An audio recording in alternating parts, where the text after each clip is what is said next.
Pilar. I am so excited for you.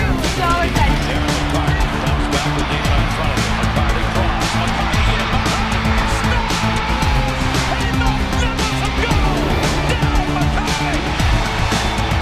Signal. I'm not saying it was intentional, but.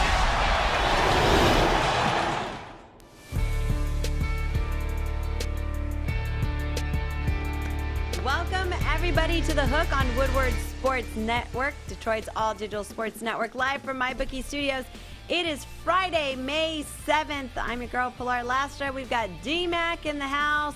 We've got Tom Mazawey in the best mood ever because it's Friday and he's just trying to get tickets to the zoo. I think you got them. Do you get You zoo got tickets? them? I might have him. Wow. I might have a beat on him. Shoot. I hope that this wasn't a surprise for Mother's Day. No, she asked to Kevin go. doesn't watch. Don't worry. She asked to go. Yes, she Okay, does. good. She, I know she oh, does. yeah. Hi, General. Yeah. By the way, in the open, when Howie's talking to you, and, you know, case 14, Pilar, and you say you're so happy for them, are you really happy for them? Yes. Yeah?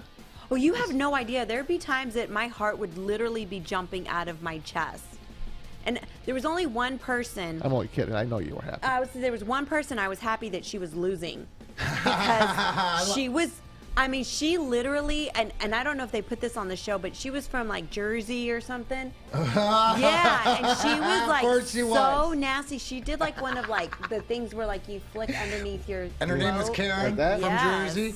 It was Yo. Karen from Jersey. Yeah, it was like something like that. Like when one of the girls, like we don't know what was ever in our case. So she was pissed at one of the girls for Yeah, having... and so then she did that. She opens her case, and it was a big number, so she kind of started losing in the game. Ugh. And she did that, and I just thought that was so rude. Like, Did she pick your case? yeah, she eventually did. What did I you don't have? remember You what I remember you had had. a low but one, but you're I was happy? hoping it was a high one, so she wouldn't get any money because she was mean. I love it. And we were all, that was like the only person we were all like, why would you be so mean to people? Like, we're not doing any, we don't even know what's up here, right? How Like, many $1 million cases were picked? 2 people won the $1 million. Both girls. One was like a single mom who was in the military, and another one was like this girl, and she said, she did like this like visual workout, you know, where it's like the be do have theory or the secret, whatever that was. The secret. Yeah. And she just Manifest your own visualized it. reality. Yes. And she, Hello, look Wow. at me. hot dog, she Look won at the me. $1 million. Right. You got it. What? My like, daughter seriously. Lily is digging Manifest Your Own Destiny. She is a believer in that. Yeah, the Well, let's power of the just- mind. Let's just sit here for a minute, and sorry to take time on this Friday, Maz, because I know you got a heck of a sports update. I But do. listen, guys, that is so true, the secret or whatever. What you put out in the universe, I'm proof of it. I'm not the most talented, whatever, but I wanted to be a hockey player since I was 8 years old, and I prioritized to whatever else. So high schools and all that stuff, but I didn't miss out on anything, but my mind was set. And so please, Lily, Yes. or all you little Lilies, or all you little Timmies, or all whatever Everybody. it is, don't ever let anybody tell you what you can and you cannot do. It's all up to you. Look it in that mirror. So Absolutely. Big time, man. And all you have to do is just not be allergic to work. If you work hard, you will I get it. manifested my own Hey. weed brand. Now come on, man, winning. It's a great Friday. Right. Hey, speaking of working hard, I stopped at Jimmy John's on my way in here on Woodward and 13 or 14 Mile. And I think it's Royal Oak. It might be Birmingham by that point. And I walk in, I order my sandwich, and I walk down to the end, fill my soda up. And all of a sudden, hey, Maz. I look behind the counter, and it's the owner. Of all, owns 30 of them. Anthony Tomey. Anthony Our boy. Tomey, former Tigers pitcher, pitched in the majors. Great guy. He is partners with the 8 Mile Yeah, guys. he's one of the 8 Mile He's one of crew. the 8 Mile guys. I was caught by a complete. He's working there. He's got his mask on. He is working his ass off on the line with his peeps. That's I'm like, amazing. I'm like, How's your Anthony, sandwich? man. Oh, it's awesome. Awesome. There you go. That's amazing. I got the New York, Yes. the New York nightclub. I think it's called the New Yeah, York. but it's Night- the Detroit. That's the Detroit Isn't that mentality something? for not even just our sports, but hey, go to work, do it. Hard and workers. That He's working his ass appreciation off you back get, there. Maz, Yeah. when you saw, Yeah. man, that's the big guy. Yeah. You know, it's the same Yeah. thing. So I thought that was just so cool. it was. That So is shout great. out to Anthony over at Jimmy John's and his gang there. Yeah. Great sandwich. Great sandwiches. And you might want to drop off. It's would've- Friday. This bottle, Pilar's got it almost done. She finish her Yeah, off we by need the a end of the refill. day. Don't We're gonna- judge me, guys. Refill. Don't you judge. It's Friday. Yeah, that's right. Why don't you bring me something to drink, Maz? Sorry, honey. Jeez. All right, like always, we've got fish in the fishbowl. Easy. 2 hours left. We're getting through Behind it. the glass. Fish. Has it been a long week, Fish? No, I got the shot this morning. Oh. You look great. I feel good All right, good. so far. We'll see. 2 hours and then I can pass Nothing out. affects a fish. You know what? Back in the Nothing. day, didn't We'll they see. call the shot like Just hook. the penicillin shot? Like, didn't they call it like when somebody was partying too much and they had to come home to their family and they said, we got the shot. B12. Yeah, no, Yeah, that's- like the shot of penicillin. Like, do y'all not know what this is? I don't No, know. I You're have an talking idea. I have no idea I have an what idea. house you're Going to talking the about. smallpox vaccine that man got back in the it was 30s like and stuff. They were interviewing Aerosmith one time in one of the Oh, those magazines. guys. And Do that's You what I remember the read. Spanish flu, Maz? That's different.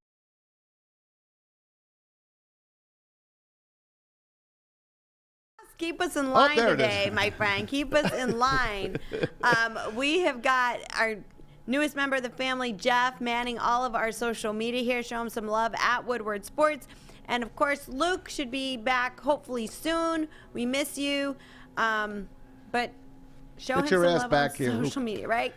Come back, Luke. Maz, what do you call him?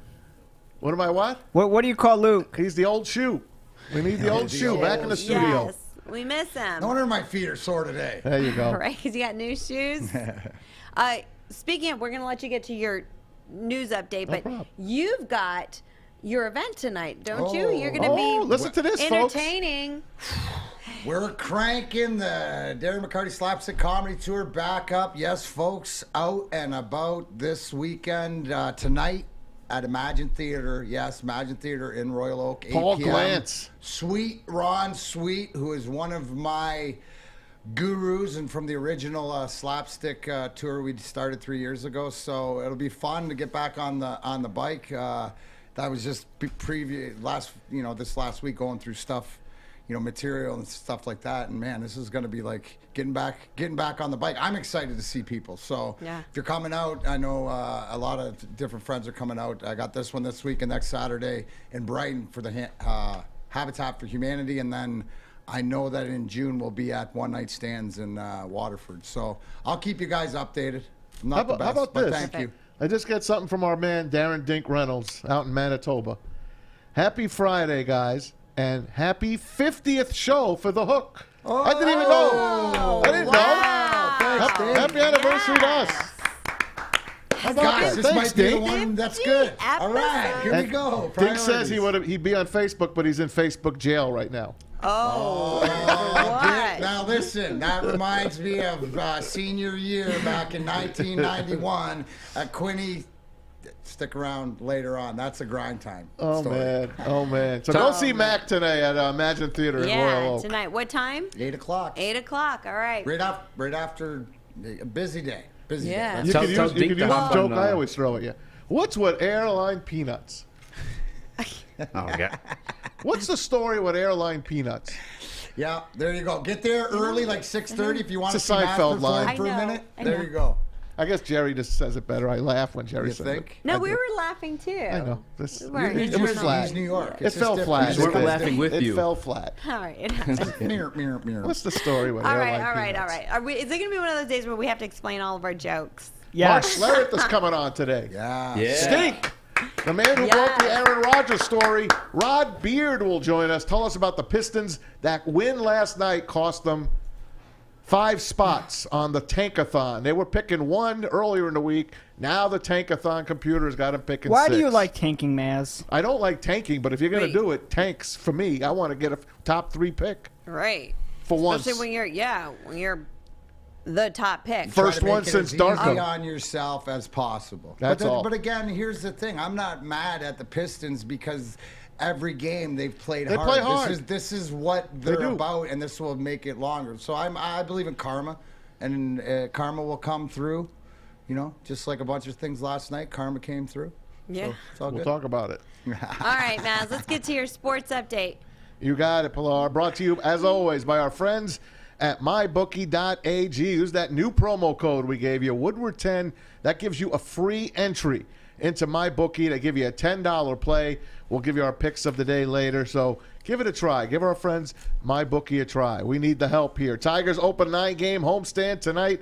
Weather permitting. Twins in town for 3, followed by the Royals and Cubs after that. They lost to Boston yesterday. After we left, they were up 9-8. We got off the air, and the Red Sox scored 4 in the bottom of the 8th to win it 12-9. Miggy had the day off. He'll probably start tonight, and maybe he'll play first base. Get him out there, get him loose. He's in an 0-for-27 slump. He's batting .098. Tigers 2-7 on the road trip. That's all behind them, right? They're 9-23 on the year. Matt Shoemaker, Tarek Skubal, the matchup from Comerica tonight. Astros beat the Yankees yesterday. Why do I bring this up? It's a yesterday game. Because it was Jose Altuve's. Your favorite player. It was his birthday. And you guys know why I don't like Jose Altuve. He's a cheater. Let me remind you of what he did. Go ahead and play the cut there, Eazy, back in the day against the Yankees in the ALCS a couple of years ago. There he is. Don't touch me. He just hit a 2-run homer. Don't touch me. Big hits. How Here many he comes. big home runs? Look what he does, Where's he Pilar. going? Where are you going? He had to pee. He had to pee. You hit a home run like that, you got to pee. His team is celebrating. Where did he go? I think I had to go in the bathroom. Where did he go? After I scored that goal. Joe Buck talking to us right now. There's Garrett Cole. What a great team that Astros team was. Too bad they had to cheat their way to a title. Anyway, he comes out. You'll see him run out. You can keep that playing, Eazy. Keep it playing. You just told me you were ready. Okay, I'm like, he ran out, and here he is now with Ken Rosenthal. Ken Rosenthal catches up to him. Not to tear your shirt. Why? What's that? Did you ask your teammates not to tear your shirt? Why was that? I don't know. I'm too shy. Last time they did that, I got in trouble with my wife. Jose, your team defensively played an amazing That's a game. pretty quick response. He had that ready, so Yeah. I gotta think he doesn't look like a liar, man. Wait a minute. I thought it was real. Hold on, and Play he that caught- again. Listen. How much do you guys... I don't know. I'm too No. Play the question. You got to play the question because he says, what? The teammates not to tear your shirt. Why? What's that? Did you ask your teammates not to tear your shirt? Why was that? I don't know. English is a second I'm too language, shy. Last guys. time they did Oh, yeah. that, I got in trouble with my Sometimes wife. he exists to repeat. I do. Excuse me. You missed the first minute of that when he was just rattling off answer after answer, not saying, what? What'd you say? Anyway, yesterday against the Yankees, he gets booed all week at Yankee Stadium. So the score is tied in the 8th inning. Up steps the birthday boy yesterday, Jose Altuve. First time he's back at Yankee Stadium since that debacle. Go ahead, Eazy.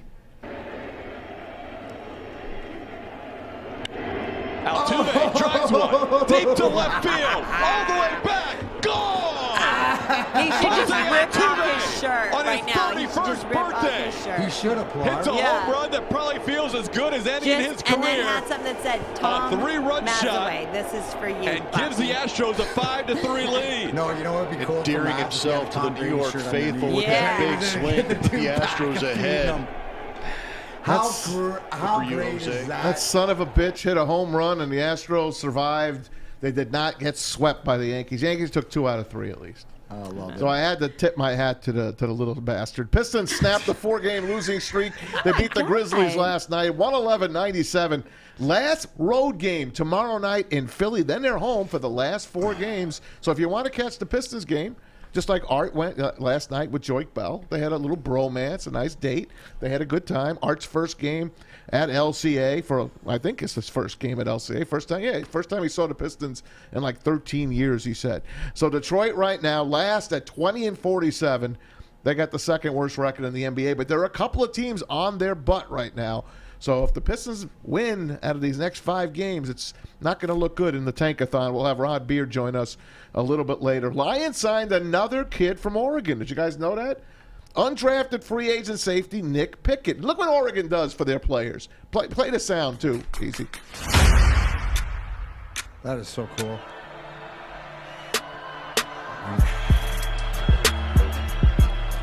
This is That's amazing. So great to do that. This is an undrafted free agent, but look, they treat him like he's Penei Yeah. Sewell. I think it's really cool. That's culture right there. Yeah. For sure. No, that's establishing culture. Doesn't matter. Yep. And the appreciation, and that's The something. kids are going to want to go play there. Exactly. I would say this is great marketing for Especially them. for the uniforms, let's face it. The uniforms as well. So he is now a Detroit Lion. The Lions haven't really announced this yet. The Oregon Ducks put that out. So I'm thinking that he's going to be a Lion here in the next couple of hours. By the way, Lions rookie minicamp opens May 14th. OTAs start May 27th, and mandatory minicamp starts on June the 8th. Yesterday, Frank Ragnow got a new 4-year, $70 million extension, and they let Kerryon Johnson go. How about this, guys? Michigan's defensive end, Kwity Paye, became the first rookie to sign a deal. He signed, if you remember on draft night, he was the guy that they interviewed, and he said, what are you going to do? How happy are you? He's like, my mom is never going to have to work again. That was the first word she could retire. So what does he do? He signs that contract not even a week after he gets picked. This is what the Colts draft room looked at. Give a listen because they were shocked that he fell to them. Colts are on the clock. When it's coming to that point in the draft, there's such a building of anticipation.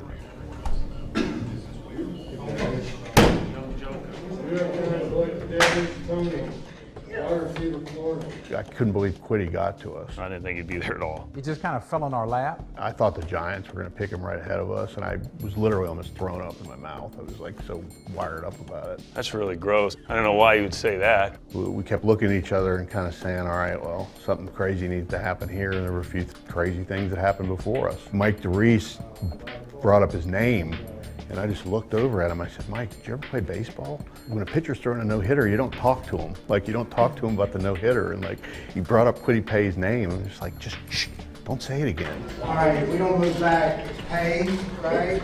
We feel good about Paye? Yeah. Sorry, It was an easy one. That was a pleasant surprise, and it was an easy card to pull. And there you go. The Colts were shocked that the Giants took that receiver out of Florida, and they was jumping all up and down. Kwity Paye from Michigan, who I think Stick had in his first round a long time ago. I remember him mention him a few times. Wouldn't mind having him as a Lion as well, but he is now a Colt, and he signed on the dotted line. Wings wrapping up the season. 2 at Columbus this weekend. They play tonight and tomorrow. And on this day in sports, the most famous practice player ever spoke to the media in Philadelphia. His name is Allen Iverson. Practice. We sitting here, I'm supposed to be the franchise player, and we're in here talking about practice. I mean, listen, we talking about practice. Not a game, not a game, not a game. We talking about practice. Not a game. not the game that I go out there and die for and play every game like it's my last. Not the game. We're talking about practice, man. I mean, how silly is that, man? We're talking about practice, ain't? I know it's important. I do. I honestly do. But we talking about practice, man. What are we talking about? Practice? We talking about practice, man. We talking about practice. We talking about practice. We ain't talking about the game. We talking about practice, man. When you come in the arena and you see me play, don't you? Absolutely. You see me give everything I got, right? Absolutely. But we talking about practice right now. Oh, man. I'll never forget that. Were they talking about practice? Yeah, they were. Oh, that's AI. What were they talking about? 19 years ago, man. 19 years ago. That was a good one. That was something. It's almost like when you really are left speechless by what they're asking you. You just, the guy had a reputation of, missing practice, being late for shoot-arounds because he was at the casino the night before, losing a lot of money, sometimes winning. Oh, my goodness. That one was a great clip. Mostly losing. That was a great, great clip. All right, guys, we have got so much more on the show. When we come back, Georgia's governor is now allowing student athletes to take endorsement deals. But there is a catch, a huge catch. So don't go anywhere. We're going to tell you all about this when we come back on our big hook here on The Hook on Woodward Sports Network. Hey, it's Joey from Woodward Sports at my favorite downtown Fenton, Bridge Street Exchange. Let's go check out their beautiful store. You know we love Michigan summers. Got to turn up on the lake. Pre-made mixed drinks. They even got their own beautiful Bridge Street Exchange t-shirts. I got mine on. Jewelry, they got you here. I got mine on. Titanium Buzz. If you're not quite ready to ask that big question yet with the jewelry, look nice for your girl. They got polos. And last but not least, the most comfortable shoes on the planet. Hey Dude. They're literally called Hey Dude. Shop here at Bridge Street Exchange, downtown Fenton. Support a locally owned business. Start a new career in an industry that is always essential, the heating and cooling industry. Learn more today by visiting northwesterntech.edu. All right, everybody, welcome back to The Hook on Woodward Sports Network. So I think one of the things we would all like to see is for college athletes to actually start being able to make some money, right? Off their name, off their likeness, start making some endorsement deals. I think it's fair. Do you guys think it would be fair for them to do this?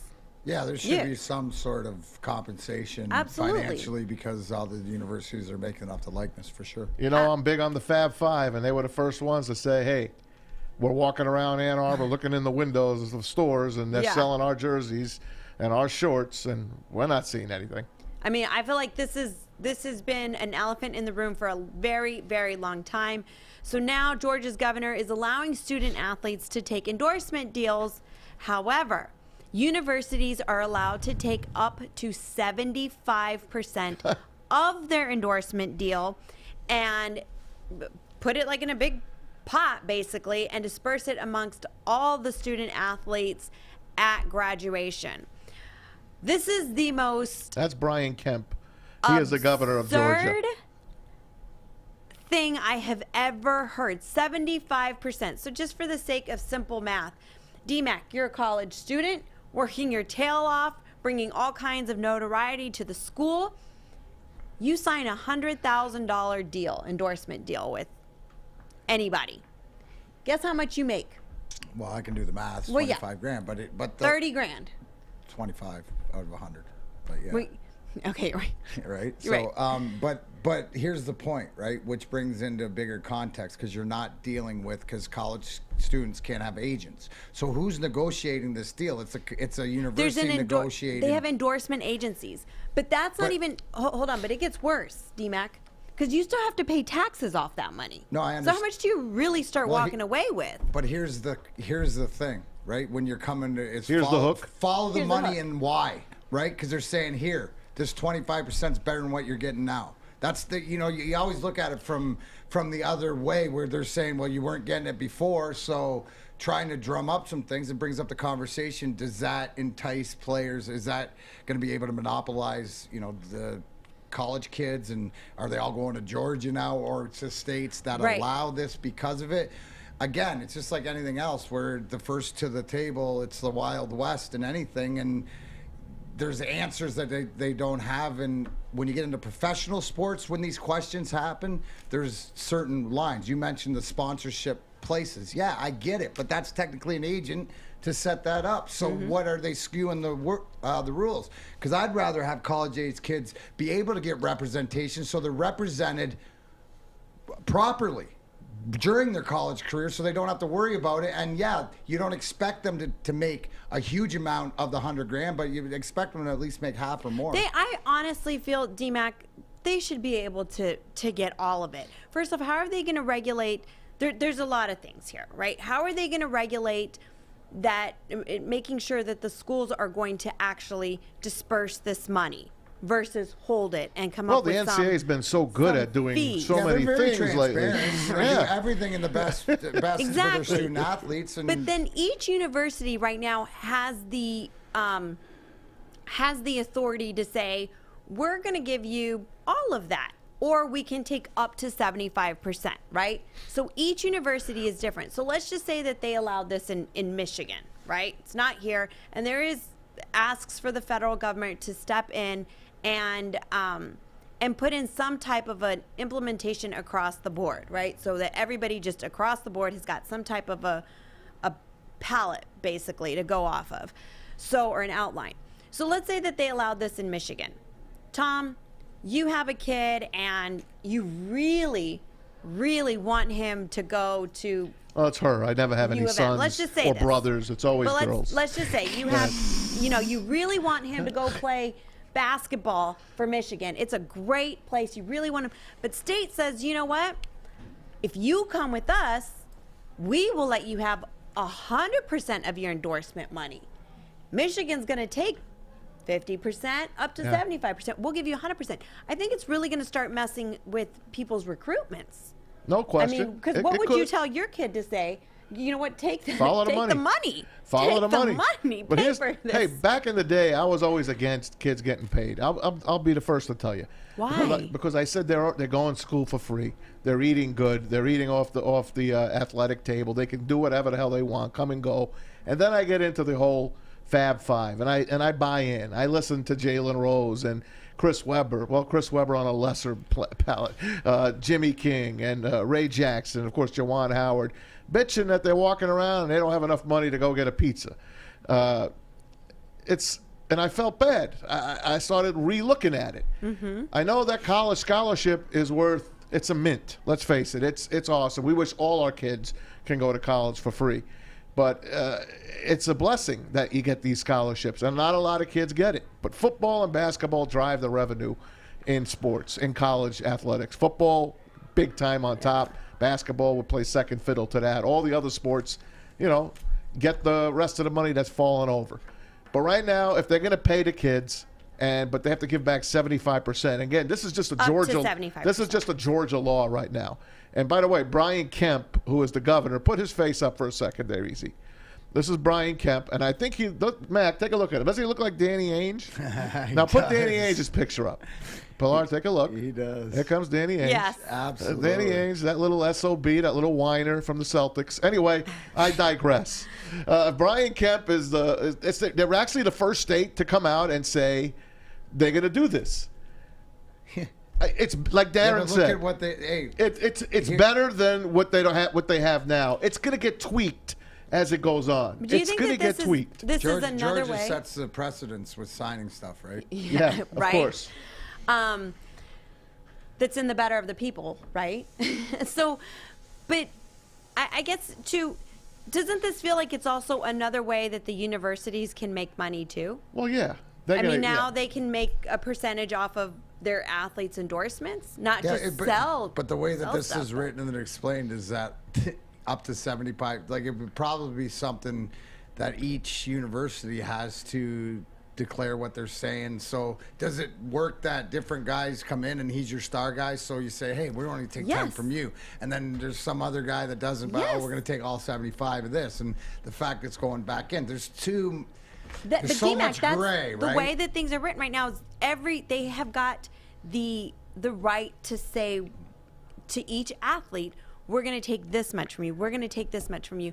And Tom, it's not just so much, you had said how previously you were okay with them not making money, and after you started listening to other stories, they couldn't go buy pizza, they don't have the money to just and I know they work their out. ass off. But what about the playing the families? sport. This is why you hear stories of people taking money when they're not supposed to from agents and things like that, because 4 more years of college, 2 more years, 3 more years of college, when their family needs that money, it's not just, hey, I want to go buy pizza. It's also like, hey, a lot of these people didn't come from much. Their family needs the money, and not everybody signs professionally. That's why they have the one and dones in college basketball right now. These kids just want to get out and sign, and some kids don't even want to go to college now. They just want to go play in these G leagues and go from there. This is going to change as time goes on. It has It's to. a good first step. I'll give Georgia, I take my hat off to you. It's a good first step. I wish I had Jimmy King on here right now, and I tried to get him, but he had something to do. I would love to hear his opinion on this, or a kid that actually was out there looking to get some money. And, people are going to be skeptical. They're going to say, you got paid anyway. You know damn well you got paid. Right. We're going to hear all of that. And you know what? You can look at it that way as well. So here's a great question from Thomas, which does it trickle? Is this, if this happens, does it open a can a can, does it trickle down into the high schools? Or into charter high schools, or into private schools. You know what I'm saying? Well, but I don't think that they don't make money off their students in high school. No, I'm just saying, but are you going to, like, if you set the precedence, because it's going to open up the can as it filters down once they get this system in place. What did we talk about a couple of weeks ago, that school that was just taking the one kids. with Bezos? Yes. Yeah, you're right. With those big rollers. You're right. They're coming out with this big charter school that they're going to pay these kids like $100,000 a year. Yeah, to don't go to college. We got you. It's not even don't go to college. It's don't even go don't to finish your high school. Yeah, you'll get an equivalent here. So basically, come get your GED or equivalent here. And we're not going to teach you English and science. We're going to teach you business and culture. Yeah. Good. Maybe their 9th grade, they'll put in the 9th grade know what your credit score means class that I said. Right. That's kind of important. Everybody should have that. That's really important. People ask me all the time, what would you tell your 18-year-old self or whatever? And going back there is, I would want to know what this thing called the credit score, because if you nurture that thing, it can set you up for life. Absolutely. Or it can ruin you. Or you can be fighting from behind. Easy. What do you have for us? If you are. We're all fighting together. Rob Swift from YouTube commented, since the university gave them the platform, which I thought was kind of a good point. I'll bring up to you guys too, because that part is true as well. University does give them a platform to play, but and the name on the jersey, the front of the jersey, counts for something too. Right, for sure. But they've also a lot of these big names that we're going to be worried. You know, I mean, Trevor Lawrence. Let's just say Trevor Lawrence wearing a jersey from anywhere is going to be big, right? So they're also recruiting these young, talented players to come play for them. There's also going to be guys, let's say I'm on the team, and I'm not a big-time player, but I can go down to Joe's market, and Joe's like, hey, Tommy, I'll give you $2,000 a month or $2,000. Are they going to take all of that money from poor little Tommy? They can. But Mac is there, and Mac's making $150,000. Take some of his freaking money. So I bet what they would do is they're going to take 75% from you, but D-Mac is the big player, so they'll take 10% off of him. I got you, Can't take 75% of my $1,000? Just a couple grand, couple G. I got you. Thanks, you Mac. with my. Because D-Mac will work out in his deal. You can't take that money from me. So he'll say, okay, fine, let's do 10%. Or so Joe's market is still going to just only pay me a grand anyway. Yeah. Tom Mazawey. Joe's market. More than what you have. Hi, I'm Tom Mazawey for Joe's market. And when I play at the University of Rutgers, this is what I can ring. On the bottom of the pile, on the back of his cleat, it says Joe's Market. Joe's Market.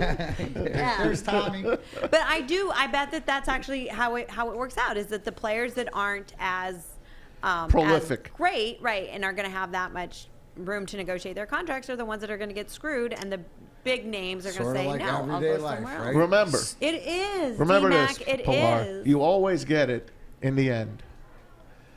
You always get what in the end? You always get it Whatever in it the end. is. I remember I saw this ad. What's it? What am I missing? Whatever You're not missing anything. It can be anything. We always get screwed, in other words. You always get it in the end. Yeah. But Welcome see, to Tom Mazawey. Exactly. I read this, like, not an article, but an ad or something in one of the airline magazines. And it said, in life, you get what you negotiate, not what you deserve. Oh, so that's a good point. Great point. Remember that. And that's why, if they're going to do this, does it change the representation? Does it change so that it's more on the up and up? Because the more you let the universities handle this or take it, then you get screwed. Yeah, it'll be interesting to see how they work out these kinks, but we'll certainly be following that story and so much. We can ask Mark Schlereth about it too. Yes. When he comes on. Stink will have something to say. He's got something to say about everything. Yeah, he's waiting right now. I love it. So let's take a quick break and get him on. And maybe we should go get some chili in his honor. Some of his Stinking chili. Heat it up, man. All right, guys, don't go anywhere. You're tuning into The Hook on Woodward Sports Network. Hi, I'm David Hall from Hall Financial. And at Hall Financial, we treat our clients like family. And our number one priority is giving each of our clients 5-star service. Our passion for 5-star service, combined with our expertise, allows us to find the best possible solution for refinancing your home loan. We take the time to focus on both the individual and the numbers. We're going to walk you through the process and close your loan in half the time of our competition. Go to davidhallmortgage.com today. Welcome back to The Hook on Woodward Sports Network. All right, guys. The only thing I'm missing right now on this Friday afternoon is some hot, stinking good chili, huh? You had a hot chocolate earlier. This girl was cold today. Usually we're sweltering in the studio, and it's starting to heat up now. But when we have the AC on prior to coming in here, it gets down into the 60s. There's no question about it. A man that's never been affected by the cold, he'll just go to the bathroom right in his pants. He's already said it on the sidelines. It's one of my favorite guys out there. It's Mark Schlereth, NFL extraordinaire, Washington and Denver, 3-time Super Bowl champion, and, of course, Fox Sports on the NFL dial. What's up, Mark? How are you? It's always great to be with you, man. Everything all right? We're doing great, Stink. We appreciate you. D-Mac is here. Pilar is here as well. I'll let D-Mac kick it off for us today. Yeah, obviously, thanks for joining us, Stink. And the first thing, obviously, you're the one that broke the news and of Aaron Rodgers on draft night, sort of it going around. Which was awesome, by the way. Thank you. Yeah, absolutely, right? And then to follow up on it, and I saw you explain it on the Pat McAfee show, the fact that you got a call from a friend outside of Denver, and pretty much at the end of it, Aaron Rodgers hits you up, and the DM didn't put water on the fact that there might be a trade. Where are we a week later with this saga, and have you heard back? Has Aaron Rodgers been to your house for dinner? Have you had dinner? Yeah. Yeah, no, we have not had dinner as of yet.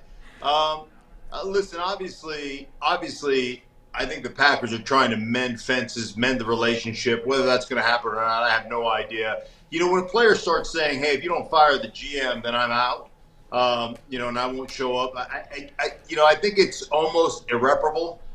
We shall see what happens, but it certainly seems as though a trade is imminent. And obviously after June 1st, I think they saved about $24 million on the cap. So even if this was going down, during the draft, like I was told it was going down, it was never going to happen or be consummated until June 1st anyhow. So, all those people that are stomping their feet and all upset about it and saying, this didn't ever happen. And, the two GMs come out and say, hey, we've never actually talked, which I just find hilarious, that during the biggest lying time in the National Football League during the draft and free agency and all those things, that all of a sudden they've decided to tell the truth now. Like now we're sworn to the truth, right? Like, and it's just amazing to me, if you watch NFL and if you think that they haven't spoken, if you think that those things haven't gone on, then you're just dumb.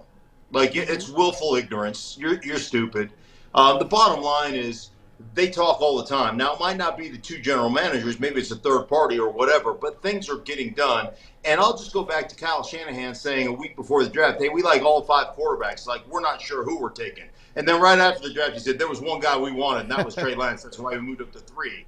So, how do deals get done 2 minutes after the legal tampering period starts? How do those things get done? You don't think they've talked? And the reason nobody turns anybody in is because everybody's tampering. Right. So, that's the way it goes. But if I was a gambling man, I'd still put my money on Aaron Rodgers leaves. Hey, I still live in Denver, so I hope it's here. Because we have been starved for some good football here since Peyton Manning retired. Oh, come on, man! Don't talk to us. We're in Detroit, for crying out. You're starved. 1957. Well, 5 years for us is a long time. Oh, yeah, I got you guys. Cry me a river. 5 years is like taking a quick nap. Yeah, cry me a river, Mark. Anyway, the reasons that Aaron Rodgers would leave, was it because of Jordan Love being taken by their GM a couple of years ago, or was it last year when they don't let him go out on 4th down and try to win that game against the Buccaneers, or is it a combination? They don't get him receivers. They don't do. What's your take on that? Well, I think it's a combination of a lot of things. I think, one, when you come out and you move up to get Jordan Love and you think about the last 10 years in the first round, they've drafted 9 defensive players and the heir apparent to you. That's enough to piss anybody off. And then when you come out and it was intimated that they came out and basically said, yeah, we cleared it with Aaron before we took Jordan Love, and Aaron was clearly shocked after the draft. Like, he had no idea that was coming down the pike. So not only do you do it, but then you lie about doing it. one of the big things, like I will tell you this in Detroit. One thing I love about Dan Campbell is he is authentic. Like, listen, man, I hope he has great success. But when he comes out talking about biting kneecaps and doing the things that you need to do to be a good player, that's 100% Dan Campbell. Like, that's not baloney. Unlike, the issues that you've had there the last couple of years with Matt Patricia. It just is. Authenticity becomes the number one thing from a coaching standpoint. And most players, I'm a general studies degree. I have a general studies degree from the University of Idaho. My education's an inch deep and a mile wide. I know a little bit about just about everything, but nothing too in-depth.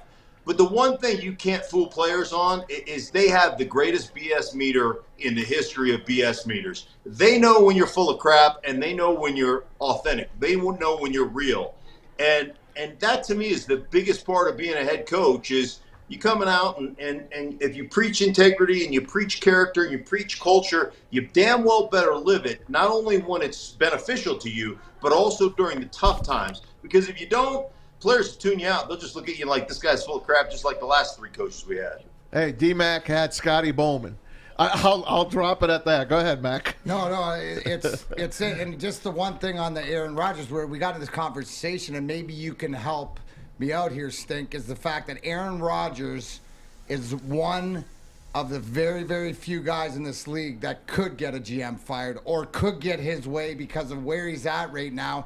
And when he says, I'll just retire and do whatever, everything he's got in his life, the fiance, the Jeopardy, whatever like this, can you explain from a player's perspective, or like usually when you hear this, it's ramble, but this could be true because I believe, like you, he won't be back. Yeah, I think ultimately what's happened here in the last few years, it probably started with Le'Veon Bell.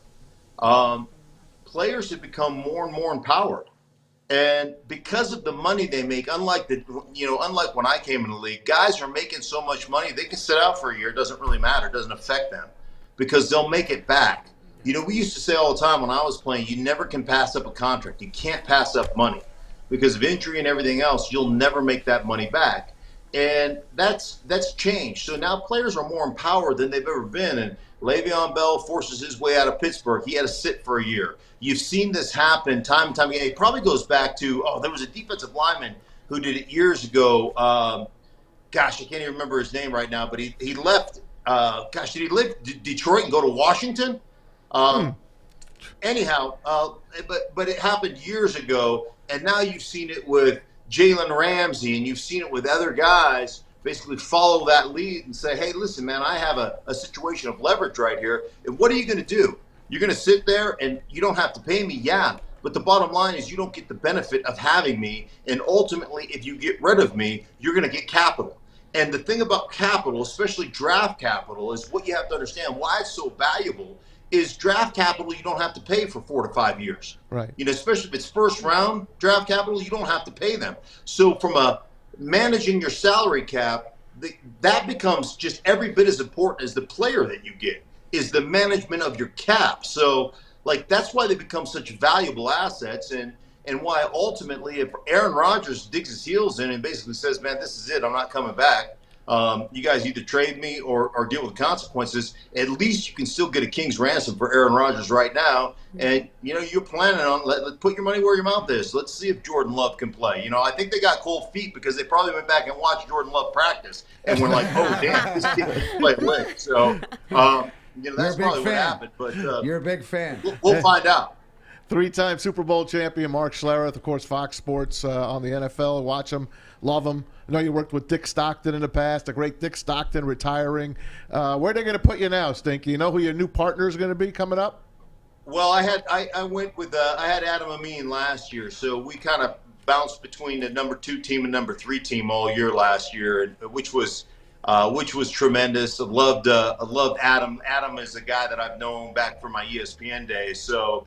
He's a tremendous young broadcaster. Actually does the Bulls games as well. Yep. So he's a lot of fun to be with, man. He is he's just a workaholic, man. I love the guy. So we had a blast. The way I do television, the way I do radio is I tell my hosts all the time, like, you guys have a tough job. I have the easy job. So you run the show so I can run around in it. And as long as we have that agreement, then things are going to be pretty good. So Thank you. That's the agreement we come to, and I just get on and bounce around and do what I do.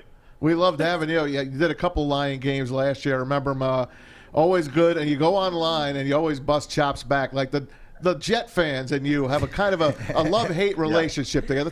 Tell me a little about Gang Green. I'm a New York guy. You know, let's face it, the Jets are the Lions of the AFC. The Jets haven't won a Super Bowl since they were in the AFL. Yeah, but they won one. They've been to but they one. were in the AFL, okay? They're the Lions. Is there any hope for the Jets, first of all, going forward? Zach Wilson, his pretty mom, all that. What do you got? Yeah, it's interesting. Like, at least the Lions accept where they're at. The Jets, Jets live in fantasy land. Like, the Jet fans come at me and are like, you guys have there's a national bias from the media against the Jets. I'm like, it's the biggest market in the United States. You don't think we'd like the Jets to be good? Like, seriously, you think we're all anti-Jets? Like, we're capitalists. We love the Jets to be worth a crap. They're not. So the Jets are funny. New York fans are funny. New York fans act tough. But New York fans are about the softest fans in all the National Football League. Absolutely. You're looking at one. Yeah, dude, you say something about their team, they whine, they cry, they don't accept it. Like, it is what it is. You guys right now, until you put a squirt of piss in the win column, like, I don't need to talk to you about anything. You guys are awful. Hey, by the way, though, I will say this. I love Robert Saleh is one of the guys that I have really connected with over the last 4 years doing Niners games. I've probably done 9 49ers games, man. And that dude, you want to talk about authenticity. You want to talk about a guy that really understands football, that really connects with his players and gets the most out of his players. Robert Saleh is that guy. So I'm really excited for him. I want to see him have success. I think one of the things you always have to worry about when you become a head coach from being a coordinator or being a positional coach is you lose a little bit of that connectivity you have with your players. You go from coaching players to kind of coaching coaches.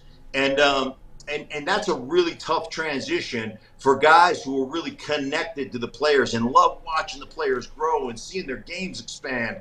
And, we talked a lot about Fred Warner when he came into the league and where he was compared to where he is now as one of the best middle linebackers in all of football. And the pride that Robert Saleh had talking about how he could expand and cheat his zones and understand the routes and the route combinations to get more depth in certain situations. If you're a hook player where you're supposed to be 2 yards outside the hash and 8 to 10 yards deep, how he could be 3 or 4 yards outside the hash and 14 yards deep and still rally up and make a tackle for a 2-yard gain. It's just that ability and that knowledge and that understanding, that growth. You can see that passion and that excitement that coach has for that player. And all of a sudden, when you become a head coach, a lot of that is taken away. That's the assistant coach's job. That's the GM or the.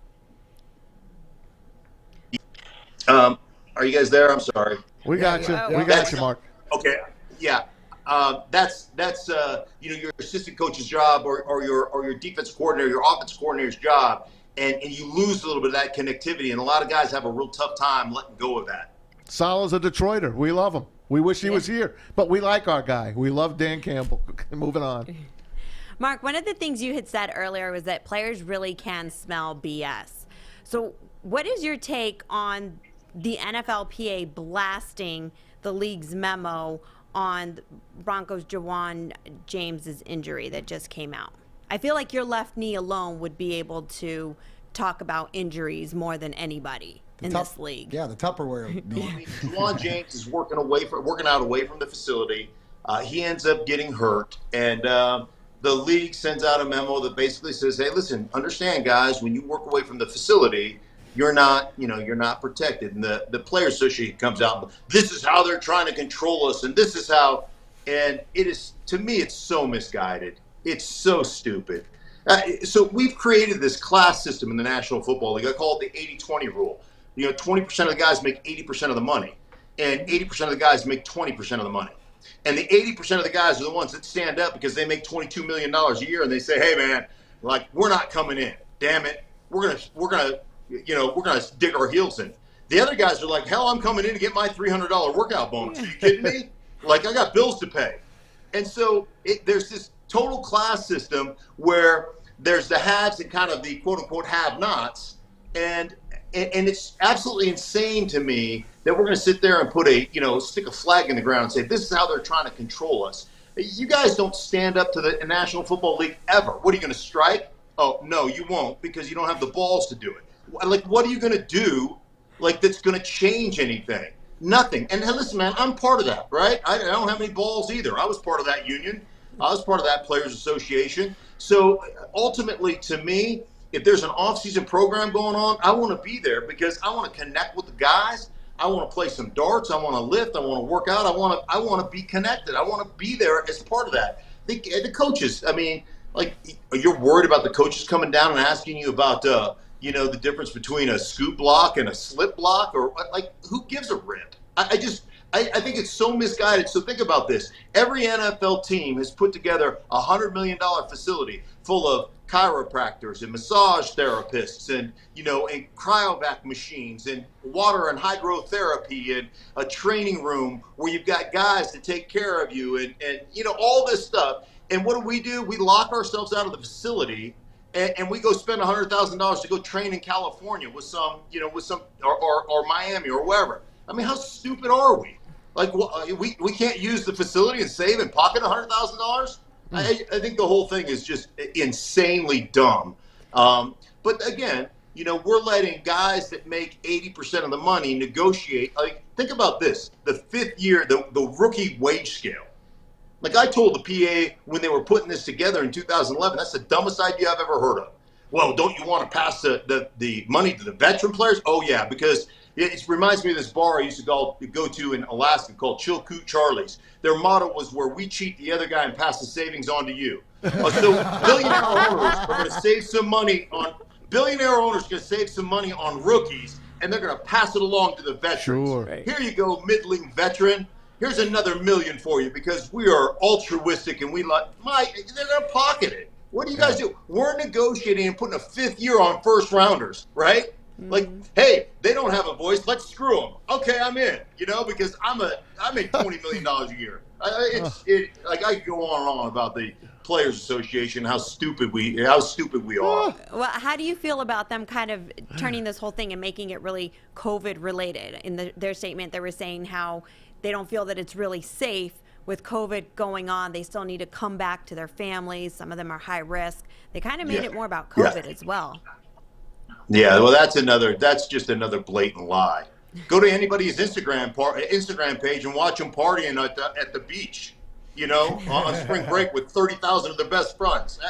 That whole thing, I found that to be disingenuous, and that was for me. That was kind of the straw that just was like, whatever. You dudes are ridiculous. We're going to talk about COVID and the safety protocols and everything as we just got through 267 games or whatever it was during the season, and we bent over backwards to make these things happen, and we moved games and we did everything, and we tested guys and spent millions and millions of dollars on testing, but now we don't feel safe to come into the offseason and work out.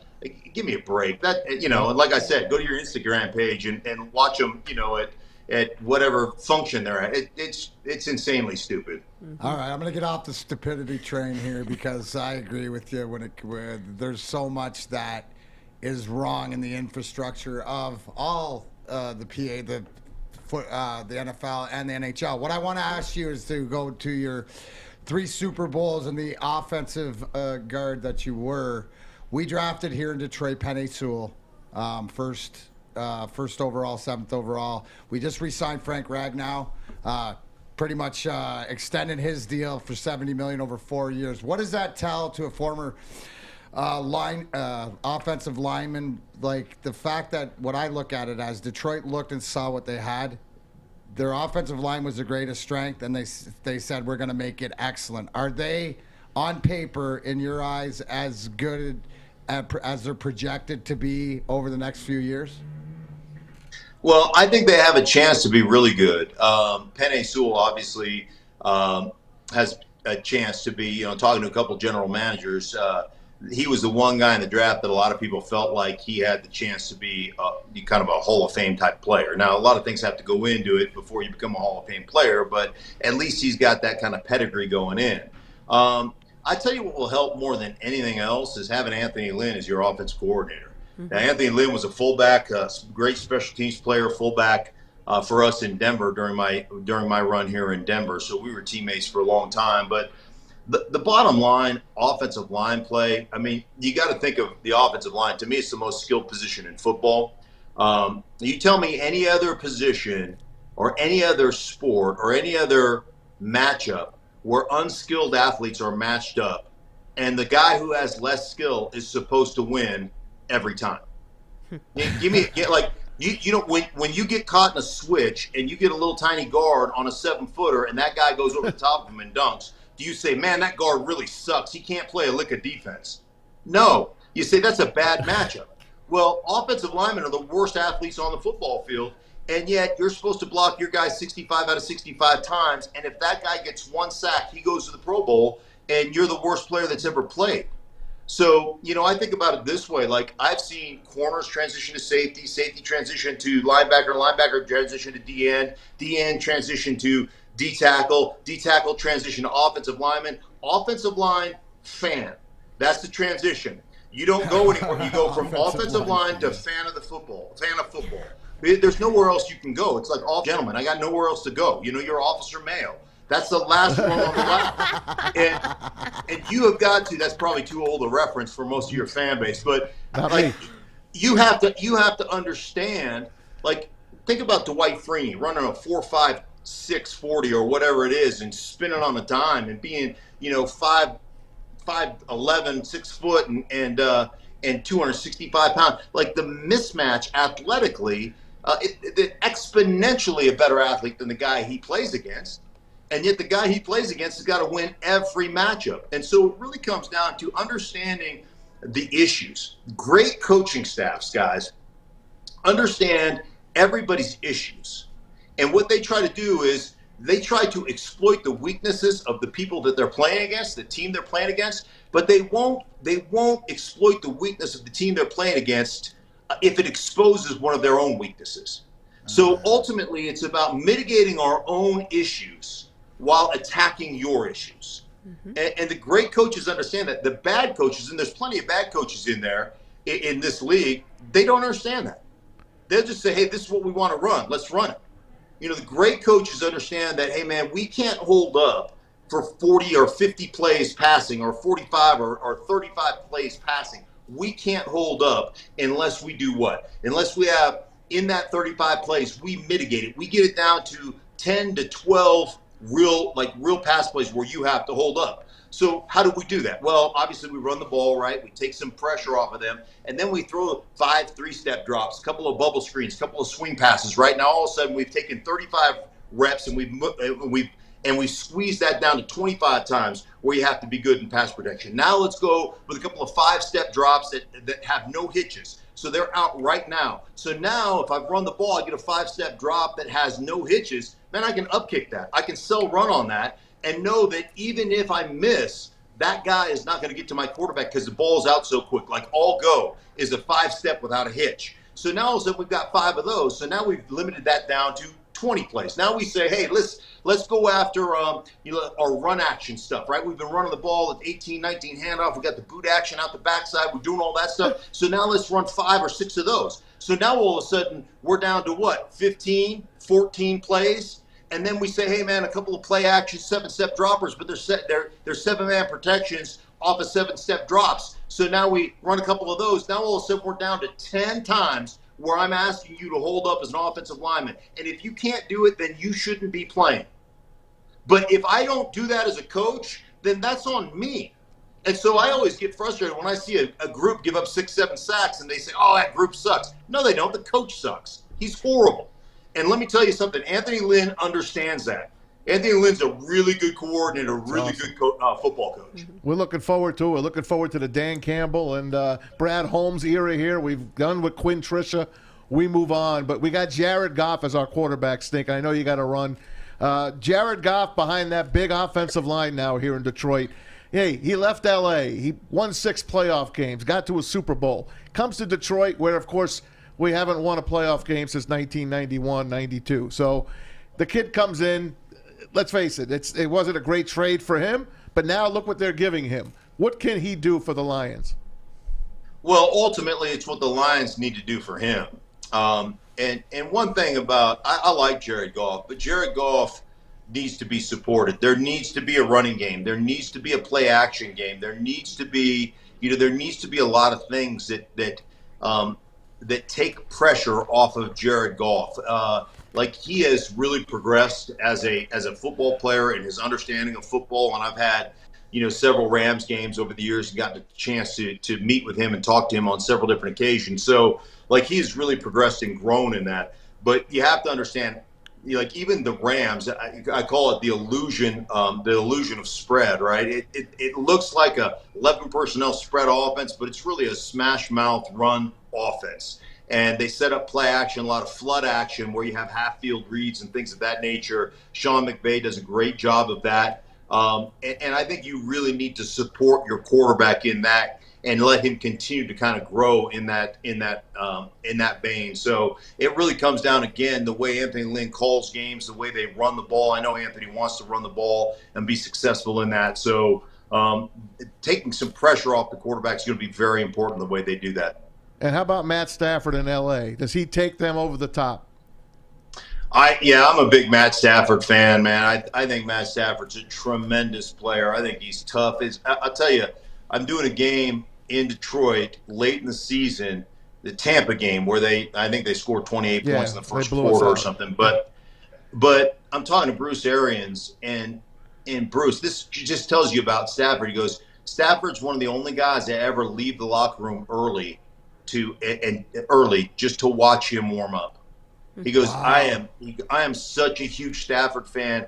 And he just said, one, his talent level is extreme. His ability to move within the pocket, I call it scrambling without ever leaving the pocket. That pocket awareness and that ability is sublime. And then his toughness is legendary, man. He is as tough as nails. So, I mean, Bruce Arians is like, he's one guy. Like, I only leave the locker room to watch a couple guys warm up, and he's one of the guys I leave to watch warm up. Otherwise, I don't come out of the locker room. But I just want to go watch him throw the ball and move around. And so, anyhow, he's an exceptional guy.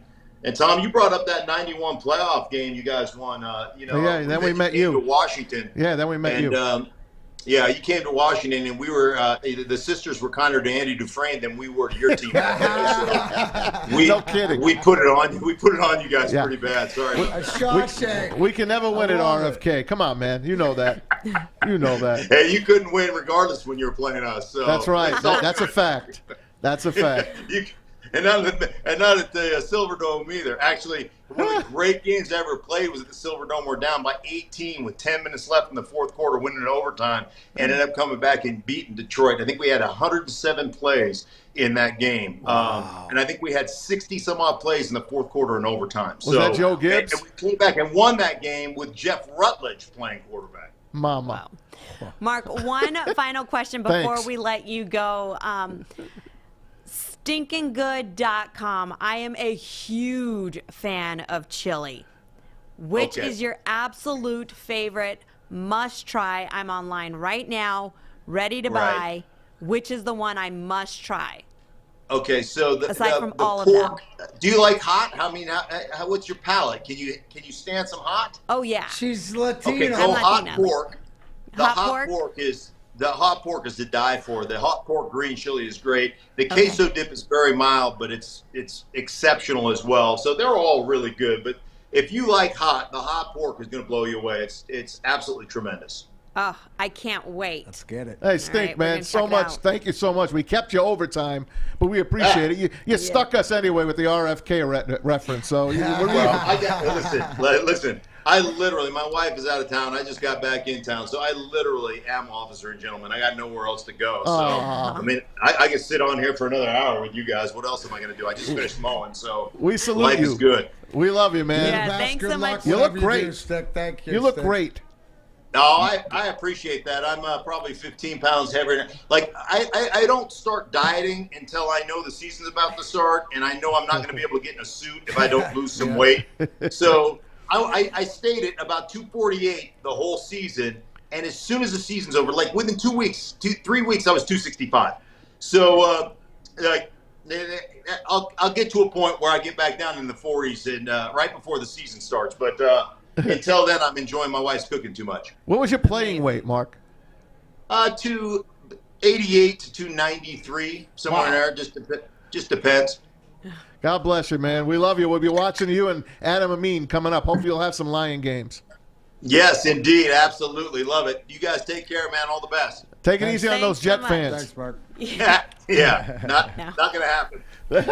See you later, Stink. Mark Schlereth. I love him, man. I could talk to that guy for hours and hours. Ding! Thank you. Well, how about the way he broke down about, like, literally about the coaching he's an encyclopedia compared to the players, but the fact that from a player's perspective, and around here Chad calls it kindergarten or whatever, but the more you simplify it, and instead of going in as a younger guy or whatever, where I got 70 plays, no.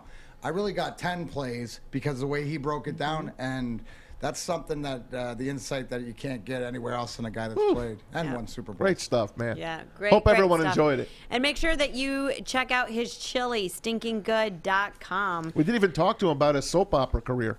Well, I mean, you and him could have went on to the acting part right. of this We whole could have thing. done a telenovela skit. Oh, we missed that. We'll get him on again, and you could do your thing. Yep, as I'm eating some of that spicy chili. Yeah. All right, guys, we have got some more Lions talk coming up, so don't go anywhere. We're going to be getting to your phone calls, 313-552-6322. Don't go anywhere. You're tuning into The Hook on Woodward Sports Network. Hey, it's Joey from Woodward Sports at my favorite downtown Fenton, Bridge Street Exchange. Let's go check out their beautiful store. You know we love Michigan summers. Got to turn up on the lake. Pre-made mixed drinks. They even got their own beautiful Bridge Street Exchange t-shirts.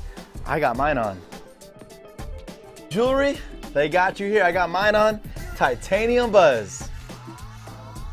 If you're not quite ready to ask that big question yet with the jewelry, look nice for your girl. They got polos. And last but not least, the most comfortable shoes on the planet. Hey Dude. They're literally called Hey Dude. Shop here at Bridge Street Exchange, downtown Fenton. Support a locally owned business. Here for 8 Mile Vodka. Matt said one of the owners, who I always say, don't tell me what, tell me who. Anthony told me, made Maz a sub today down at Jimmy John's. But hey, if you're one of those people that enjoys vodka, I hear this is the one you want. Obviously, made in Detroit, air filtered, carbon air rated for that great, exceptional quality and taste. 90-liter barrels. Unbelievable. This bottle is great. Remember, if you do drink, please drink responsibly, and whatever you do, don't ever take Pilar's bottle. Ever. Ever. Ever. Never, ever, ever, ever. Ever. Never gonna get it, never gonna get it. Ooh, never gonna get it. That's a good one. All right, guys, welcome back to The Hook on Woodward Sports Network, Detroit's all-digital sports network. Matt, let's get straight into your sports update. Sure will, Pilar. Brought to you by mybookie.ag. Use that promo code Woodward10.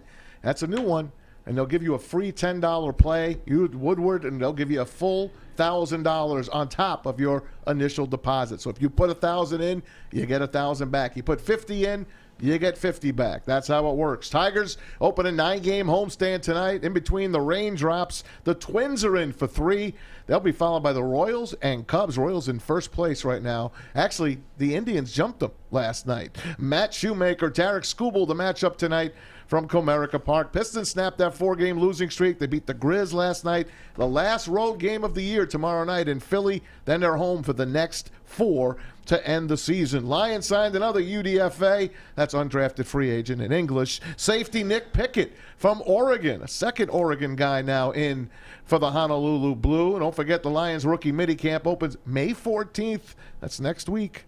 That is next week. Yeah, wow, next week. Mandatory minicamp starts in June on the 8th. And there you go. Michigan's Kwity Paye, by the way, the first rookie from last week's NFL draft to sign. He signs with the Indianapolis Colts. Of course, they took him number 1. Wings wrap up their season tonight and tomorrow. 2 games in Columbus against the Blue Jackets. And on this day in sports, a great day in Tiger history. Yeah, we need him, right? 10 years ago, JV with no-hitter number 2. 2 pitch on the way. Swing and a miss. He struck him out. Verlander has done it again. The second no-hitter in his young career. He has done it again. They may have run the Kentucky Derby today, but the Tiger horse was number 1.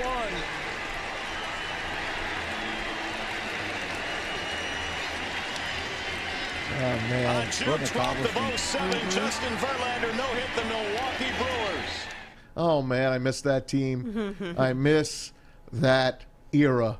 That was amazing 10 years of Detroit baseball, and hopefully they're going to get it back. And, I can't leave you without a Met highlight.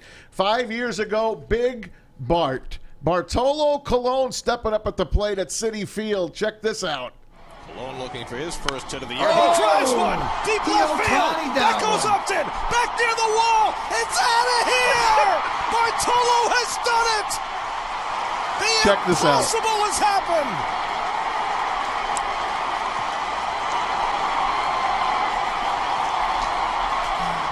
It's just rounding the bases. Watch what they do to the bases. As Bartolo takes the long trot. His first career home run. He's just getting and home. There will be nobody in the dugout to greet him. Look at him. This is one of the great moments in the history of baseball. Bartolo Colon has gone deep. Watch what they do now. I want to say that was one of the longest home run trots I've ever seen, but I think that's how fast he runs. And now they'll flood up the tunnel and give him his just due. His 226th career at bat. That's amazing. Oh, love Bartolo Colon. That's culture. I love it. Is he still pitching? Or did he retire? I don't even know. I think he's around. I'm being half serious. I don't think he is, but I think he pitched up a couple of years ago into his late 40s. Big Bart. That's awesome. And I'll tell you, earlier today, actually yesterday and today, our own Corey Woods got to catch up with a couple of Lions. Yesterday, he caught up with Jeff Okuda, of course, former number 1 pick. He's in the booth. Oh, okay. He's got some breaking news. Let's go to Corey in the booth. He's got breaking news. Thank you for that nice segue about Lions, because breaking news, the Philadelphia Eagles have claimed former Lions running back Kerryon Johnson off waivers. There you go. And who did they take last year? What receiver? Didn't they take a Lion receiver? Yeah, the Travis Fulgham. Yeah, Travis Fulgham. Yeah. Wow. So, and you know who else they took? The guy we cut, Jason Huntley. They take any Lion reject and turn him into a decent player. I'm happy for Kerryon Johnson. I am too. I mean, it's. Wish he wasn't with the Eagles though. I know he'll be there with Miles Sanders. Man, that's not bad. So good for Kerryon. That's going to be a serious running back situation back there with the Eagles. But at least they didn't get rid of. At least they didn't get Jeff Okuda. And Corey Woods caught up with him yesterday at Allen Park. Asked him about kind of last year he struggled and how he's going to feel about this year. It's Jeff Okuda. Hey Jeff, thank you for taking your time out to speak with us. For your rookie season, you faced your fair share of criticism based off of the production and how high you were selected. Now coming into your sophomore season, do you feel added pressure to perform and live up to your expectations? Not really. I really don't feel any pressures because, sitting down with AG and AP, really it's not about putting any pressure on myself, just about coming in every day with the mindset to get better. And to follow up, what are your thoughts on the Lions going so defensive heavy in the draft? Are you excited to get out on the field with a lot of those guys? Anybody stick out to you? I think they all stick out to me. I mean, anytime you could add big pieces through the draft on the defensive end, I think that's always going to help out the back end. So I think that those guys that we have in the trenches, linebacker, Derek Barnes, I'm excited. Just go out there and see what we can do on Sunday. Kid had no chance last year. Drafted by a desperate coach and a desperate GM. Came in. The kid shouldn't have been picked number 3 overall. It was not right. He gets hurt. He got torched. It wasn't a good situation. The kid's talented, obviously. Played at Ohio State. The kid's first-round talent. he'll show this year. If anybody can get it out of him, it's going to be Aaron Glenn and that new defensive team with the Lions. Is that because he was a Jet? No, Okay. not really, but yeah, kind of maybe. Yeah, kind of maybe. Kind That's of maybe. why Aaron Glenn used to be a Jet. Well, he's got player. jet blood in him. He's got to get that jet blood out of him because that's not a good combination. You mix it with lion blood and jet blood, that's not what you want, really. 2021, Maz, that might be the combination. It could be. It could be Right? Jets Lions in a Super Bowl coming up years down the line. Anyway, I digress. A guy that got paid yesterday, Frank Ragnow. $70 million 4-year extension added on to the 2 years they already had. So this man is going to be here for 6 years. And Corey asked him, actually, this is Frank Ragnow starting his press conference today. Just look at this guy and the true feelings that are going to be coming out. Off by thanking a bunch of people. The Ford family, Sheila Ford Hamp, Rod Wood, Brad Holmes, Coach Campbell, Mike Disner, my agents, J.R. Carroll, Joe Panos, Brian Murphy, everybody at Athletes First. My mom and dad, holy cow, my dad. This is, I don't think it's ever really hit me until right now. Just a lot of people to think, and I'm just so very grateful for this, to get this deal done. And Detroit Lions fans, my teammates, Coach Davidson, Coach Fraley, Billy Yates, Coach Patricia, Bob Quinn for believing in me. Breaking down, man. It didn't hit him that this team really loved him the way they do until today. And then once he brings his parents up, it was Katie bar the door after that. And, they went on to ask him about Penei Sewell. So here's Corey with Ragnow on Penei Sewell. Congratulations on your extension, Frank. Regarding Penei, you just brought him up. What were your thoughts on the Lions taking him? Have you spoken to him yet? Yeah, we actually are part of the same agency, so I think I found out before you guys, honestly, but I was pretty pumped. My agent speaks very highly of him as a person and of his family, and his story is just incredible. I mean, I haven't really watched any of his tape or anything, but what everybody says is he's quite the talent. So I'm excited to get to work with him. I know he's a great guy, and that's what's most important to me. And I'm just excited to get work with him. I mean, he's only 20, which is nuts. So it's exciting. It's definitely exciting to get him in the building. And if I could follow up, Jared Goff is going to be your new quarterback going into the season. What conversations have you guys had about which product you're going to put on the field and any expectations? Right now, we don't have those kind of conversations. Our conversations right now are more just about learning the playbook, getting familiar with each other, kind of planning out the install and what we think about this and what we think about that, and learning that playbook and really diving into Coach Lynn's playbook.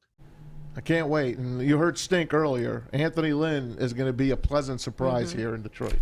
Yep. It's a whole new team for us, guys, and we're nothing but excited.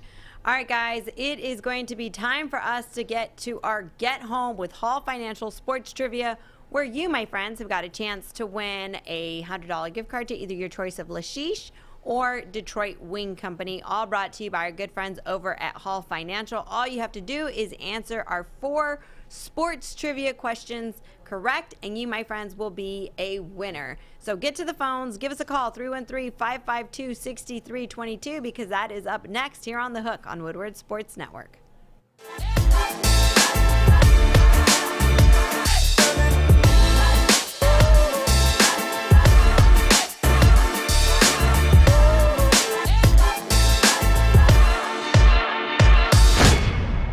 So what's up? My name is Sean Baligian. Glad to be a part of Baligian and Bell every day at 11. I'm the guy that gets pissed off at all the stupid sports fans out there. What up, though? I'm Drake Bell here on the Baligian and Bell show here at Woodward Sports Network. Tap into the energetic Sean and the calm, smooth Drake Bell. He's a smooth guy now, that Joik Bell. Sean's gotten to him. I'm Maz for Hall Financial, as you know. Have you checked your mortgage lately? Well, if it's more than 3%, it's time for you to put a call in. And you ask for a free 5-minute mortgage checkup. Hall Financial is fast. They do all the heavy lifting for you. So go to davidhallmortgage.com now to get started and tell them that the fans, the kids, the gang here at Woodward Sports sent you. Tell them Maz sent you, because I've been with them lots of years. Matter of fact, last year, renegotiated, refied, got my rate down under 3. I had 2.5 actually, got lucky. And I knocked the years down from my home from, I think it was 25 at the time, down to 15 now. You guys could do that. So give David Hall Mortgage a call and tell him Woodward Sports sent you. Hall Financial, lower payments, better options, more personal attention. Welcome back to The Hook on Woodward Sports Network. All right, guys, it is time for us to play Get Home with Hall Financial, or sports trivia, and these are some good ones. So give us a call, 313-552-6322. Fish, do we have anybody on the line ready to play? We have nobody.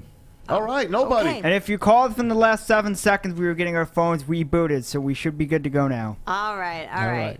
Well, we'll give you guys a chance to give us a call, 313-552-6322. Lion fans, you're going to like these questions. What way would it be to just kick off this weekend with a $100 gift card to either Lashish or Detroit Wing Company if you win, or if you answer all 4 of our sports questions correctly? So give us a call, 313-552-6322.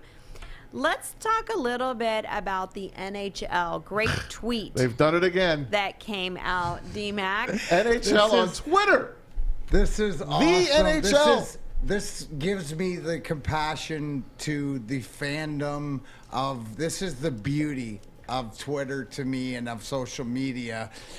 Because the NHL posted a tweet, and I'm assuming it was posted because of the incidents that happened in the fight night the other night between the New York Rangers and the Washington Capitals. And the playoffs are coming. And the playoffs are coming and different things like that, right? So the NHL came with a tweet and said, what's the best rivalry in the history of NHL?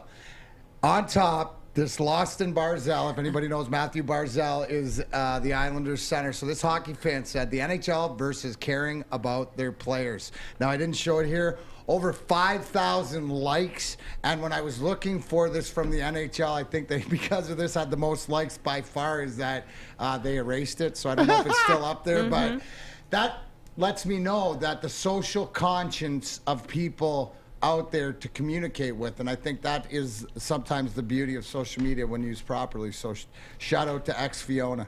That's pretty cool, man. One. That was a good one, because that it makes me understand that I'm not just the one being old hockey guy, accountability, that people see sort of the same things, and it's the fact about the care of the players and it's their, or lack thereof. It's not the Islanders and Rangers. It's not the Penguins and Flyers. It's not the Red Wings and the Avalanche. It's the NHL against caring about their players. How about that? And their safety, yeah. That is a great rivalry. That was a good one. It's a great one. What I liked about all this coming out, Mac, is I think there are more eyes now on hockey, and I think that I don't know how they're going to do it, but they've got to capitalize on the eyes now. Well, here's the beauty, Maz, right? The beauty that this is a perfect storm. Because NBC Sports is out of it, and ESPN is back into it. Yes. TNT is back into it. Like I said to everybody else, HBO Max. Everything's evolving in wrestling. I think it's because it's my favorite sport, and everybody wants me to watch their sport and stuff like this. But, the other night we had different things where the hockey game turned into the boxing match. Then yesterday, press conference, the boxing match turns into a wrestling match, and, the different things. So, yes, capitalization, eyes on it, and going into playoff time because, right, Mads, if you're going to pick up new fans of the NHL, playoff times. Absolutely, man. I cannot wait. And I can't wait for ESPN to have it. I just know I'll watch more. I just know I'm not going to put on channel 206 or I think 232 is NBC. I know 202, 203. That's my ESPN and ESPN2. 30 for 30s, and ESPN's going to get back in. My TV already, when I put it on, ESPN pops up 95% of the time. So that's what you want. That's what you want. Yeah. All right, guys, we've got Rod Beard joining us, Detroit Pistons beat writer. So do not go anywhere. Stick around. There is so much more going on here on The Hook on Woodward Sports Network. Bridge Street Exchange, downtown Fenton. I'm trying to find me a shirt. Ooh, look at these swimming shorts. What are you doing over there, Stick? I'm trying to find me a drink. Ooh, look at these bonfire bitters. Ready for summer. Let's go. Welcome back to The Hook on Woodward Sports Network. Sorry, guys. It's you got delivered that hot pork smoking stinks chili already. You forgot to chase your shot of 8 Mile. That's what happened there. No. You know when you're like, don't cough, and then you're like, okay, I can just talk right through it, because I'm a firm believer that coughing is actually something you can control. You know, people say I can't help but cough, but I really do believe that you can. Not with the shit I smoke. But that's different. Yeah, that's you can't different. control So that. No. I needed to cough, and then it was okay, and then it wasn't okay. All right, guys, welcome back to The Hook on Woodward Sports Network. Do we have any callers yet for our Get Home with Hall Financial? We have Rod Beard. Yes, we do. We have him. All right. We have Rod Beard. All right. Cool. All right, so we're happy we got Rod on. Rod, welcome to the show. Thanks for having me on. I appreciate it. Hey, buddy. Good to see you again, Rod. And it's been a hard season for you, I know. Of course, with the COVID. It's almost over. I know. Almost over. Hey, one more road trip to Philly tomorrow, and then you got 4 home games. So the Pistons play hard. We all know that. We know they've been torn apart. Troy Weaver's done a hell of a job mixing and matching, and God bless them all. But here we go. All I watch is for Rod Beard's Tankathon computer-generated odds for the #1 pick. Explain to everybody, Rod, with that win last night, what happened? Because the other night, the Pistons, you had them with the #1 pick. Today, you got them with the #6 pick. What the hell happened? Well, it's all just kind of random, and it goes to what the odds are. And the teams with the 3 worst records have a 14% chance of getting that #1 pick. So you can also drop, because other teams are going to have that same set of odds to move up and possibly get the #1, #2, #3. And Pistons fans go by history. The Pistons have never moved up with their own pick. Even when they got Darko, that was Vancouver's pick. Mm-hmm. So they're always doom and gloom, and they think that the Pistons are going to get the worst possible pick. So even if the Pistons finish with the 2nd worst record, they could drop as low as 6. And that's what most people are assuming is going to happen. Talking to Rod Beard here, Detroit News beat writer, and the prettier or the most handsome of the Beard brothers for sure. Anyways, Rod, you've been there all along. From your vantage point from the beginning of this season to the end of this season, what kind of job has Dwayne Casey and Troy Weaver and this team done? Is there some progress there? Either players or, like you said, a few games left. And what do you take from this season so far? Yeah, even the most pessimistic of fans would say that there's been some progress, and you can see that Sadiq Bey was a good draft pick. Isaiah Stewart was a good draft pick. Maybe the jury's still out on Killian Hayes, but he's been out for most of the season. There is that progress there that you can see in a year or two, and if the Pistons get lucky and get Cade Cunningham or a top 4 or 5 pick this year, they have the pieces where they can contend in another year or two. Just in terms of what the front office has done in assembling this roster, you can see Jeremy Grant is going to be an all-star caliber player, even if he isn't an all-star. And Mason Plumlee was a good pickup. They did the best with what they had, and to be able to flip this roster in a year is a testament to what that front office was capable of doing. Rod Beard, you the man. And I had you on for a couple of reasons. I wanted to talk about the Tankathon. I also wanted to ask you about this question that we had. It was Dr. J, and I want to play a video from Julius Erving a couple of weeks ago when he said, they asked him about, give us your best 2 starting lineups to put on a court, and he left LeBron James off of it. Here's Julius Erving. Let's take a listen. Where you look at, LeBron and, anybody he sort of picks with him to be, playing with so many guys, he's the guy who has led the charge in terms of super teams being put together. Yeah. When he put together a team in Miami, he basically put together a team together in Cleveland as well, and put together a team in Los Angeles or whatever. Mm-hmm. So he could pick his own team. I ain't gonna pick his team. I ain't there. Not bad about LeBron. Yeah, I'm not saying LeBron would argue, because I know he probably come back to me, but he will argue that these super teams always existed. If you look at all the championship teams, they've always had 2, 3, or even sometimes 4 All-Stars. Players weren't picking their own teams. Thank you, Julius. Thank you. Rod, my hate relationship with LeBron James. And now here he is sitting out this weekend's games. And I know they're banged up. Anthony Davis is banged up. And the Lakers are right now sitting at the 6 hole. Then LeBron says, last year he's like, oh, this play-in contest, this play-in playoff is great. Now this year, when they're this close to being in the play-in, he says it sucks. First of all, please explain, dumb it down, the play-in games, and do you think the Lakers will be a part of that? I think the Lakers will be a part of it. And what it is instead of the top 8 teams, which is what it's always been, the NBA took a page from the book of the NFL with the extra wild card, and seeing more fans interested in more cities, that's going to mean more money. So they allowed the 9th and the 10th place teams to be able to play their way in. So the 7 plays the 8, the 9 plays the 10, and it's this whole graph that you have to figure out what it is. But in essence, the number 9 and number 10 teams have an opportunity to play their way into the playoffs to be that 7 or 8 seed. Okay, we'll see how it rolls. And by the way, my Knicks are playing pretty good this year. Probably won't win. They're playing very good, right? They probably won't win. Championship, I don't know, but they'll be in the playoffs and they'll be interesting if nothing else. And the Nets, they just can't get together. I don't see them winning this year. Yeah, I thought they would be a little bit more healthy, and Blake Griffin would be able to help them off in a bench role, in a smaller role. But they're going to need a lot of help from everybody because they can't get their starting lineup on the floor healthy for 2 or 3 straight games even. All right, here we go. We're going to tell you our super teams, and then I'm going to ask you, because I asked you earlier, you put your super teams together. This is ours. I'm going to let D-Mac lead it off. Do you want my first super team? I want your first super team, okay. And Easy's got the graphic, so we'll put the graphic up. All right, I got Zeke, Bird, MJ, Kobe, and Shaq. Okay, that's a pretty good 5. Would you say that's a pretty good 5, Rod?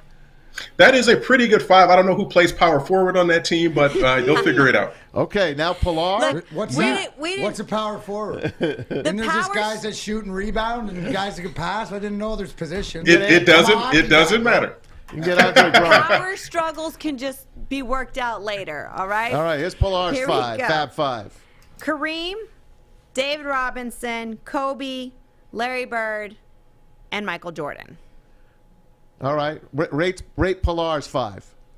I like that one. It's got some potential there. David Robinson is the only one I would have a question about, but I mean, to each his own or her own. But I like that. He's from San Antonio, bro. What do you think? Rod doesn't like champions. That's it. That's it. That's it.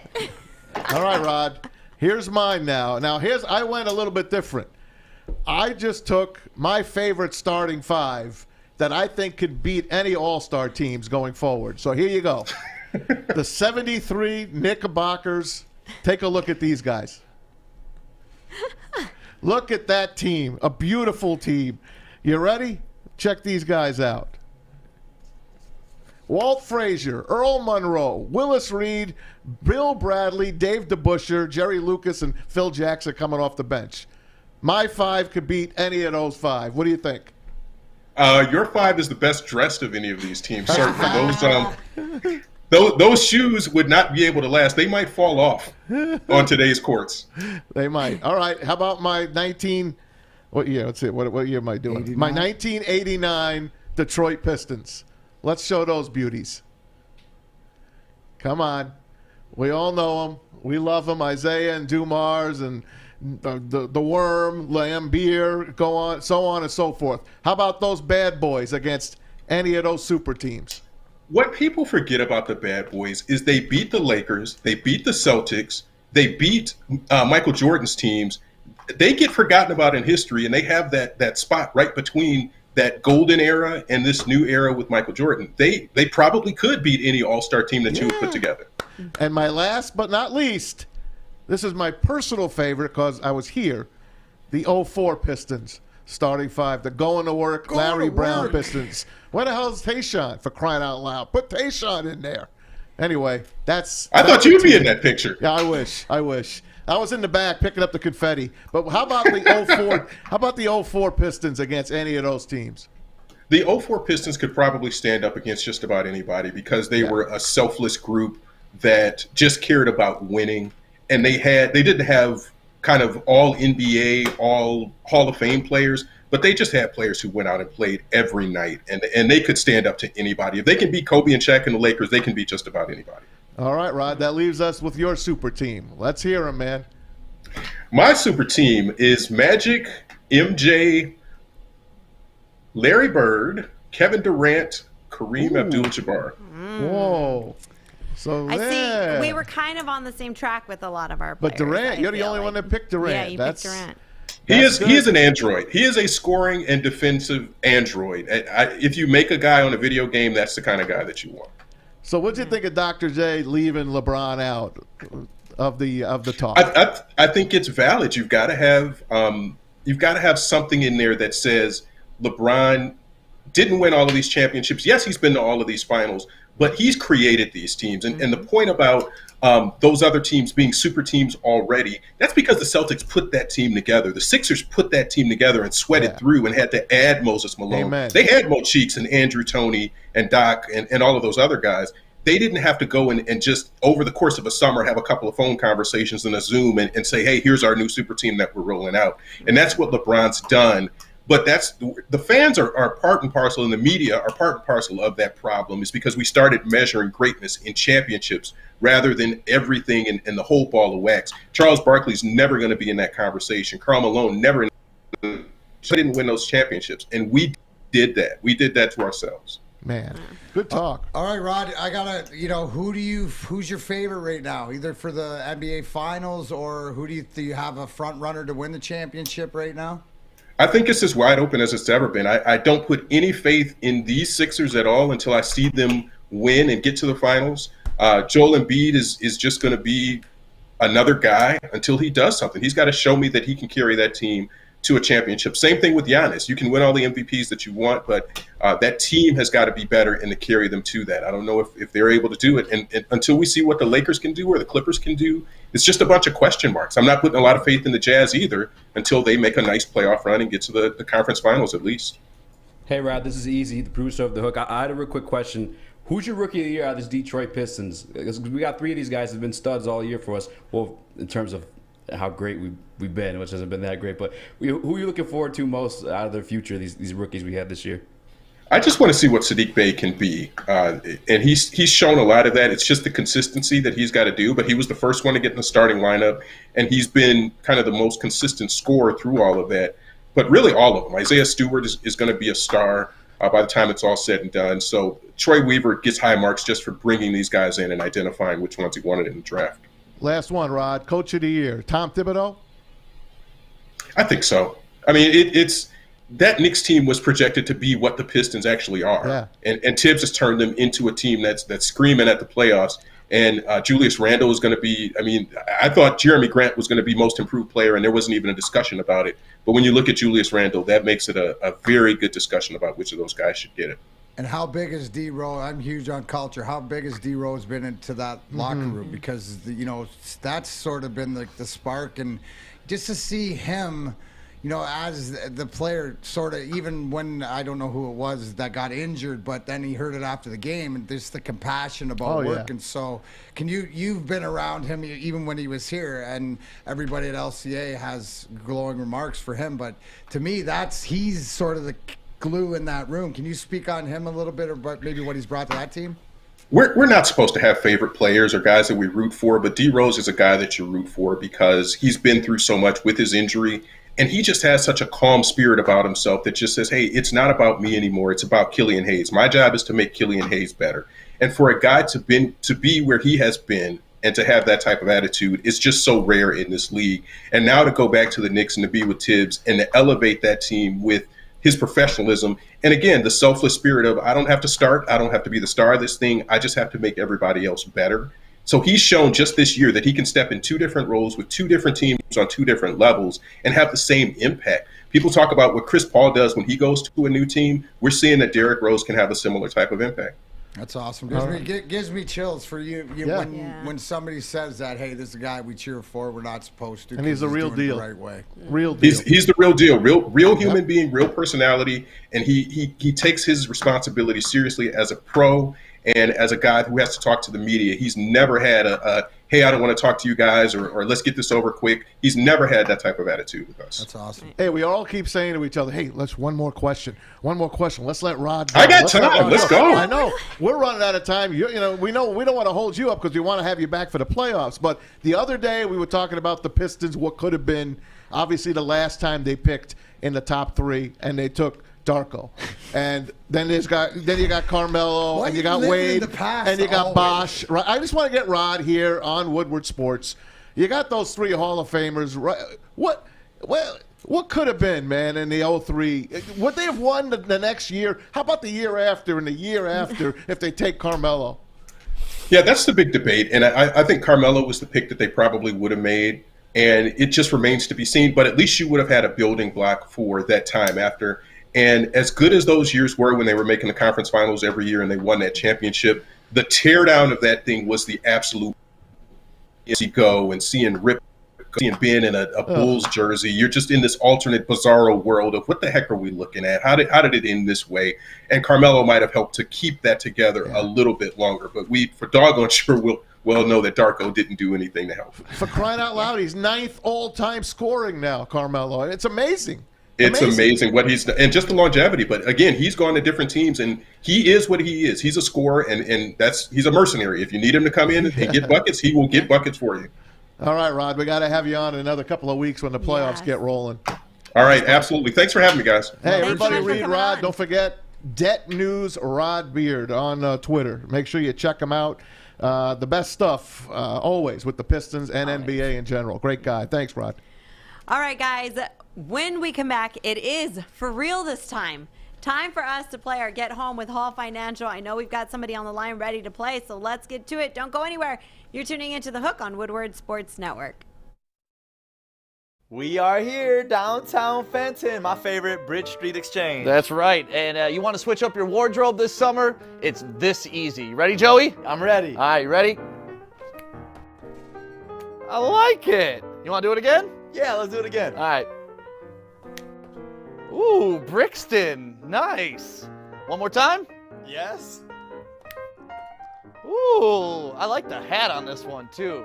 You ready to do it one more time, Joey? I'm getting tired. One last one. All right, let's change it. Bro, where's your shirt? You need new clothes this summer. Bridge Street Exchange in Fenton. That's where you need to go. Thank you, guys. Joey looks like a little girl running out of that commercial. I know. It's such a great commercial. Hey, friends, did you know that Sun RV Resorts has over 160 RV and camping resorts in the U.S. and Canada? They do. Where guests can enjoy water parks, lazy rivers, miniature golf, restaurants, bars, and even Wi-Fi if you want to stay connected. With locations from the Florida Keys to Myrtle Beach to San Diego Bay and Petoskey, guests can enjoy the outdoors at a Sun RV Resort. All right, guys, welcome back to The Hook on Woodward Sports Network. It is time for us to get to our Get Home with Hall Financial Sports Trivia. Who do we have on the line, Fish? We have Jason who's ready to win some wings or lashish. All right, Jason, welcome to The Hook, my friend. Are you ready to play? I'm ready. Thanks, guys, for taking my call. Big fan. Thanks for calling. My pleasure. Thanks for calling in. All right, so you know the rules. All you got to do is answer all 4 of these trivia questions correctly, and you, my friend, will get your choice of either a $100 gift card to Lashish or a $100 gift card to Detroit Wing Company. Have you already thought about who you're going to pick if you win? Because we like manifesting. Yeah, I think I'm going to go with Detroit Wing Company. Nice. All right. Nice. You guys don't know what you're missing at Lashish. I just want to tell you. Love that Mediterranean food. Love I it. love all kinds of I food. know. All right. You ready to play, brother? I'm ready. Here we go. Question number 1. This is Lion-oriented. Since Kerryon Johnson was released yesterday, I ask you, what college did Kerryon Johnson go to? Auburn. Correct. Nice Good job, man. job. Nice job. All right, here we go. Thanks. Question number 2. Lions took Kerryon Johnson in the second round of the 2018 NFL Draft. Who was their first round pick? I'm going to go with Taylor Decker. Oh. You were close, brother. That was so close, man. Who just made himself $1 billion? Made himself the highest paid center in the league. Frank Ragnow was the answer. Good guess, That was a though. couple years early Thanks on for that one. playing, bro. Yes. But Hey, good job, man. You're eligible Monday. Call Yes. back Yes, in. please. We're going to get it. Call back, man. Thanks. Appreciate Thanks, you guys. Have a good listening, one. man. Have a great weekend. Yeah, you Spread too. the Thank word, you. please. Spread the word. The Hook on Woodward Sports Network. I know. Nice going, man. I know. That was, I think people forgot that Frank was drafted. Well, yeah. He Number picked an one offensive overall. lineman. He Close. was close. Fish, do we have a caller?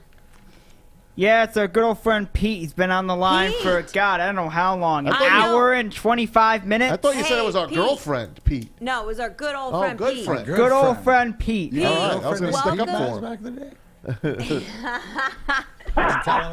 What up, Pete? Talk some Tigers here, Hey, but I guys, can't how's it believe they going? blew it yesterday. Hey. Or can I? I want to talk about, first of all, Vila. He should be fired. After all these years, he should be gone, number one. I love the interview with Schlereth. I think that was a great interview. I loved it. Okay? Absolutely.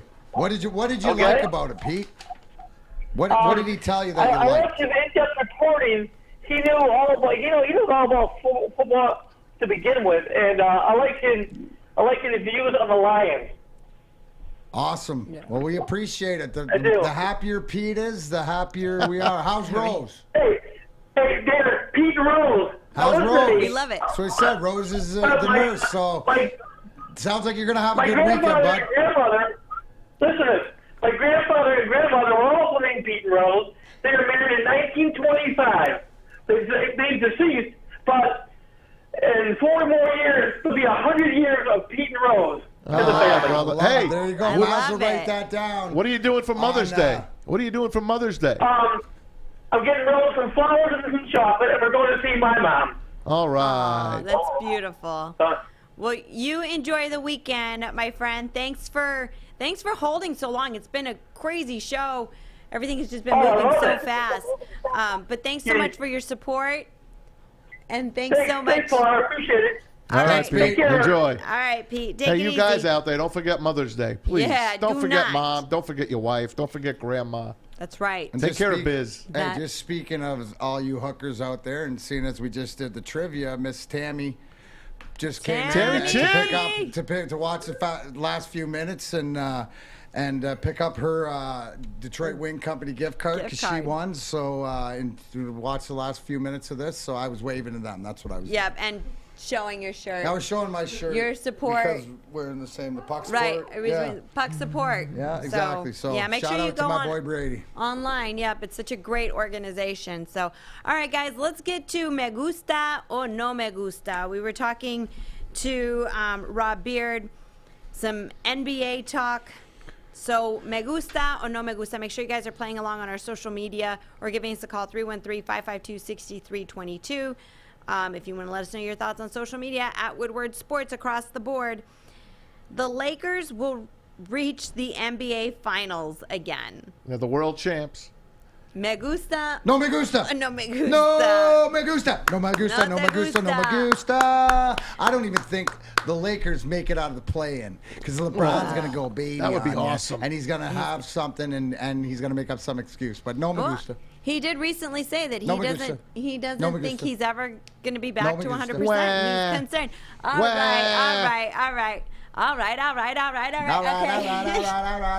Hey, nah.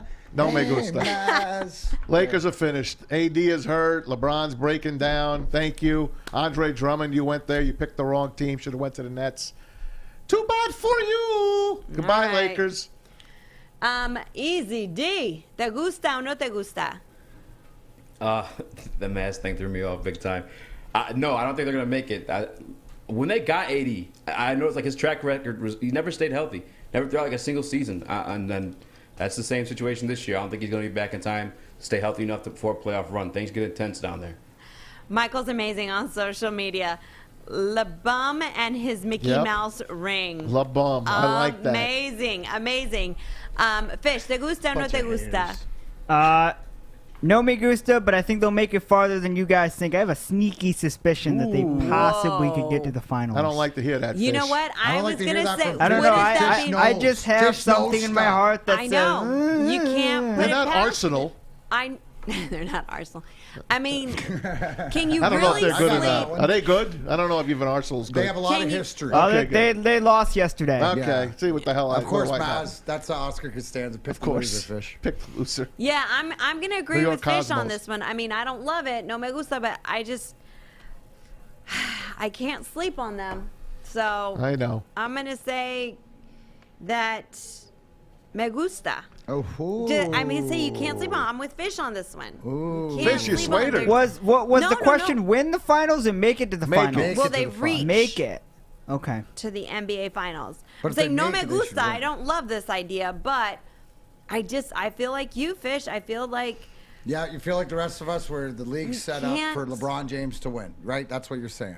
I mean, Not this year. Conspiracy. They I already- don't think this year. he too. got his win last He's year. whining now, Yeah, he's right? finished. So once he starts whining, he's done. I mean, people say that about Tom Izzo, but at the end, you still have to win your games, wait, right? Tom so, Izzo I is mean, not LeBron James. No, I'm just saying, That's like two people, different people. People are always saying, like, oh, they'll get into the where they need to because it's Tom Izzo. Like you're saying the same thing about LeBron James. No, I'm like saying because the league is going to work. favors LeBron. Tom Izzo's LeBron coaching James gets him there. But, well, okay, but it's still the same thing where people are going to say that not the refs. the league's going to get him there. Something's going to get. Everybody loves him. He's going to get there. I just What have we feel been saying in the that. past? What do we always say? What do we say? That the we league say a is lot. biased to LeBron James. I mean, they certainly I do mean, love him, but I'm just seriously, saying, if I you're just leaning, can't put which it. 51-49 are you going to go with or against? Right. You have to go with whether you don't figuratively say that the league is conspiring, but it's business. But it's it's a billion-dollar business. business, so they know what's good for them, It what is. sells. I'm sorry, that's my opinion, and And you're entitled to have it. Hey, if And I'm Golden okay State, with this it. would have been their year. If they had Klay Thompson, they would have run the table this year. I feel terrible that we're wasting these years of Steph Curry. I want an if counter for Maz. I'm going to start doing an if counter. But if you want this to know would happen. something? I got a hunch this year that one team is going to break the jinx. They're going to break. They've been awful. They are the Lions of the NBA, the LA Clippers. No one's talking about them. I have a hunch. I have a hunch that this is going to be their year. I don't think anyone in the East wins. I truly don't. Milwaukee, Philly, Brooklyn. I don't see it. Atlanta's coming on late. The Knicks, obviously, it's not time yet. I still think it comes from the West. It's quiet before the storm. It's when it's Clippers. quiet around Kawhi Leonard. Yeah, that's when things happen. It's for the him. Clips. Like when it's quiet, like No, there's it's no. true. You're exact, Maz. You're 100% right. Yeah. If I was gonna put money on any of the team to come out of that division, let alone out of LA, would be the Clippers. Last Yeah. year, way too much pressure on him. Way too much. And then LeBron had to have his freaking win, and who cares? He won it in seclusion anyway. Who gives a damn? All right.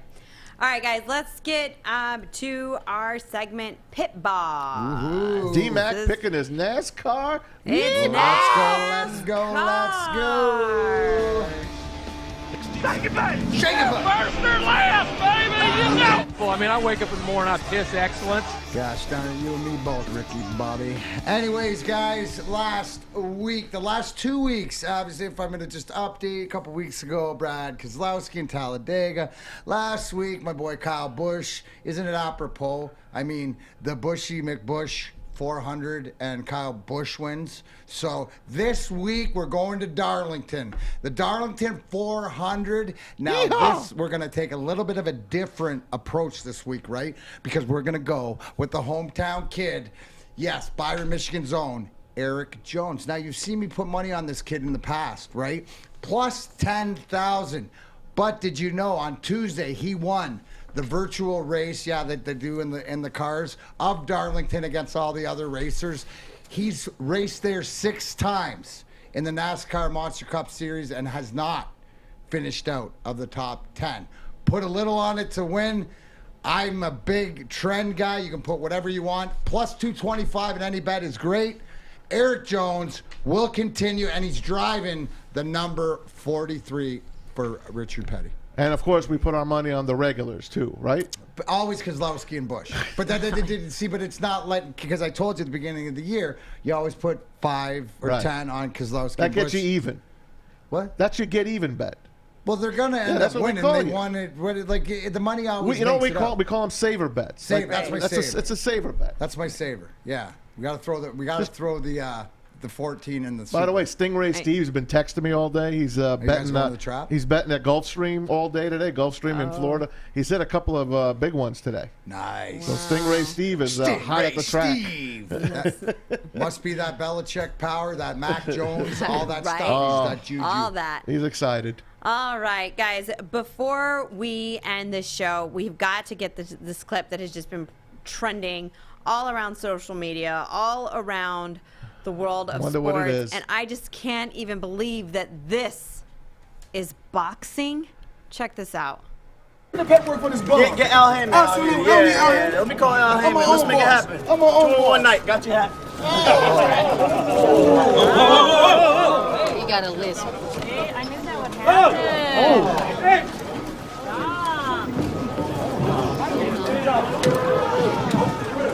They're really fighting?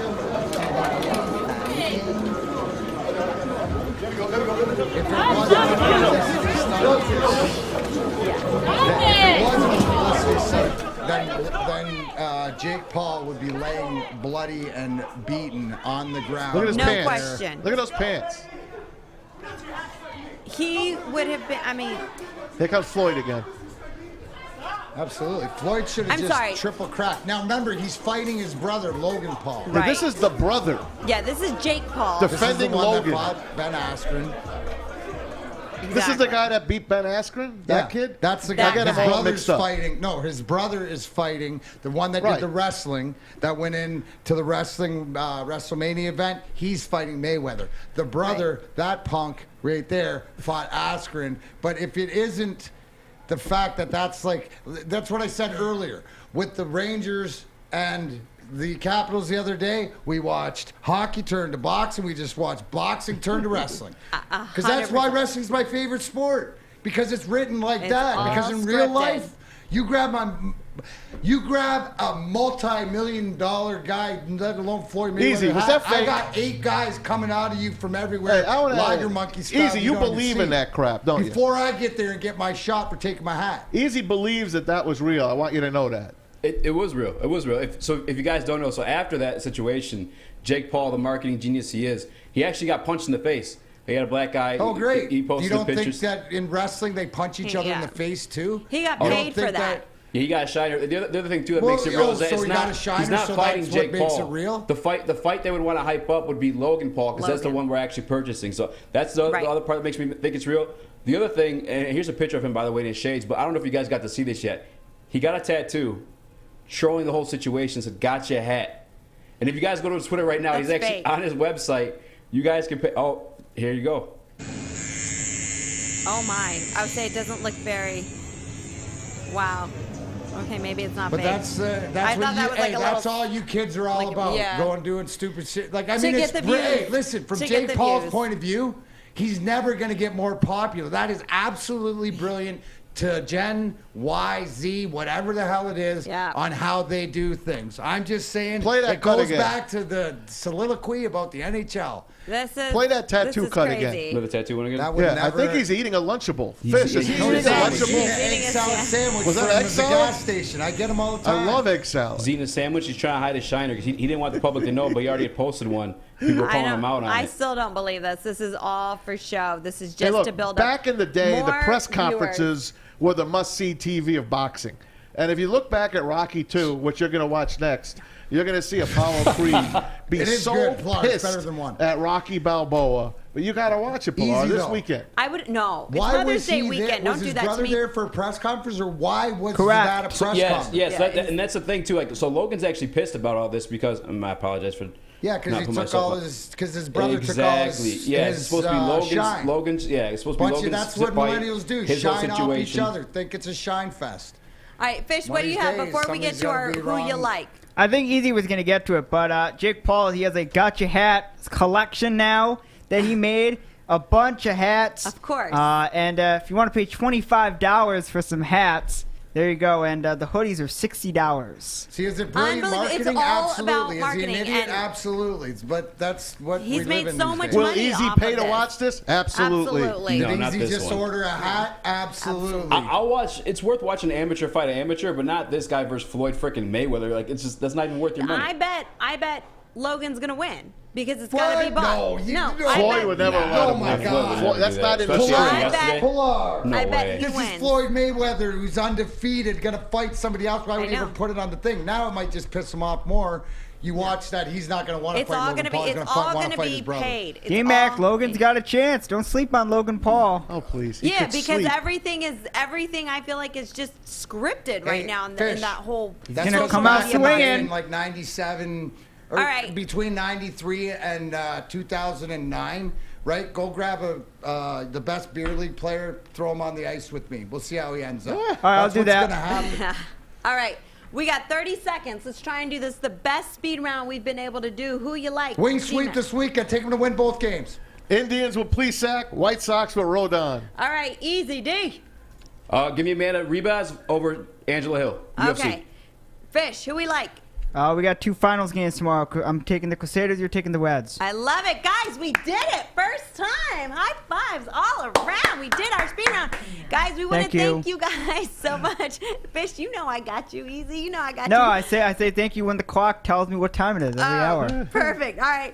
Guys, I want to thank everybody 5 so p.m. much for joining us. Big thanks to Mark Stink for coming on and Rod Beard. We love you guys. Great interviews. Of course, make sure you're checking out DMAC tonight, 8 p.m. at the Imagine Theater in Royal Oak. Pete, Jason, thank you for your calls. Everybody who has chimed in on our social media at Woodward Sports and giving us our call.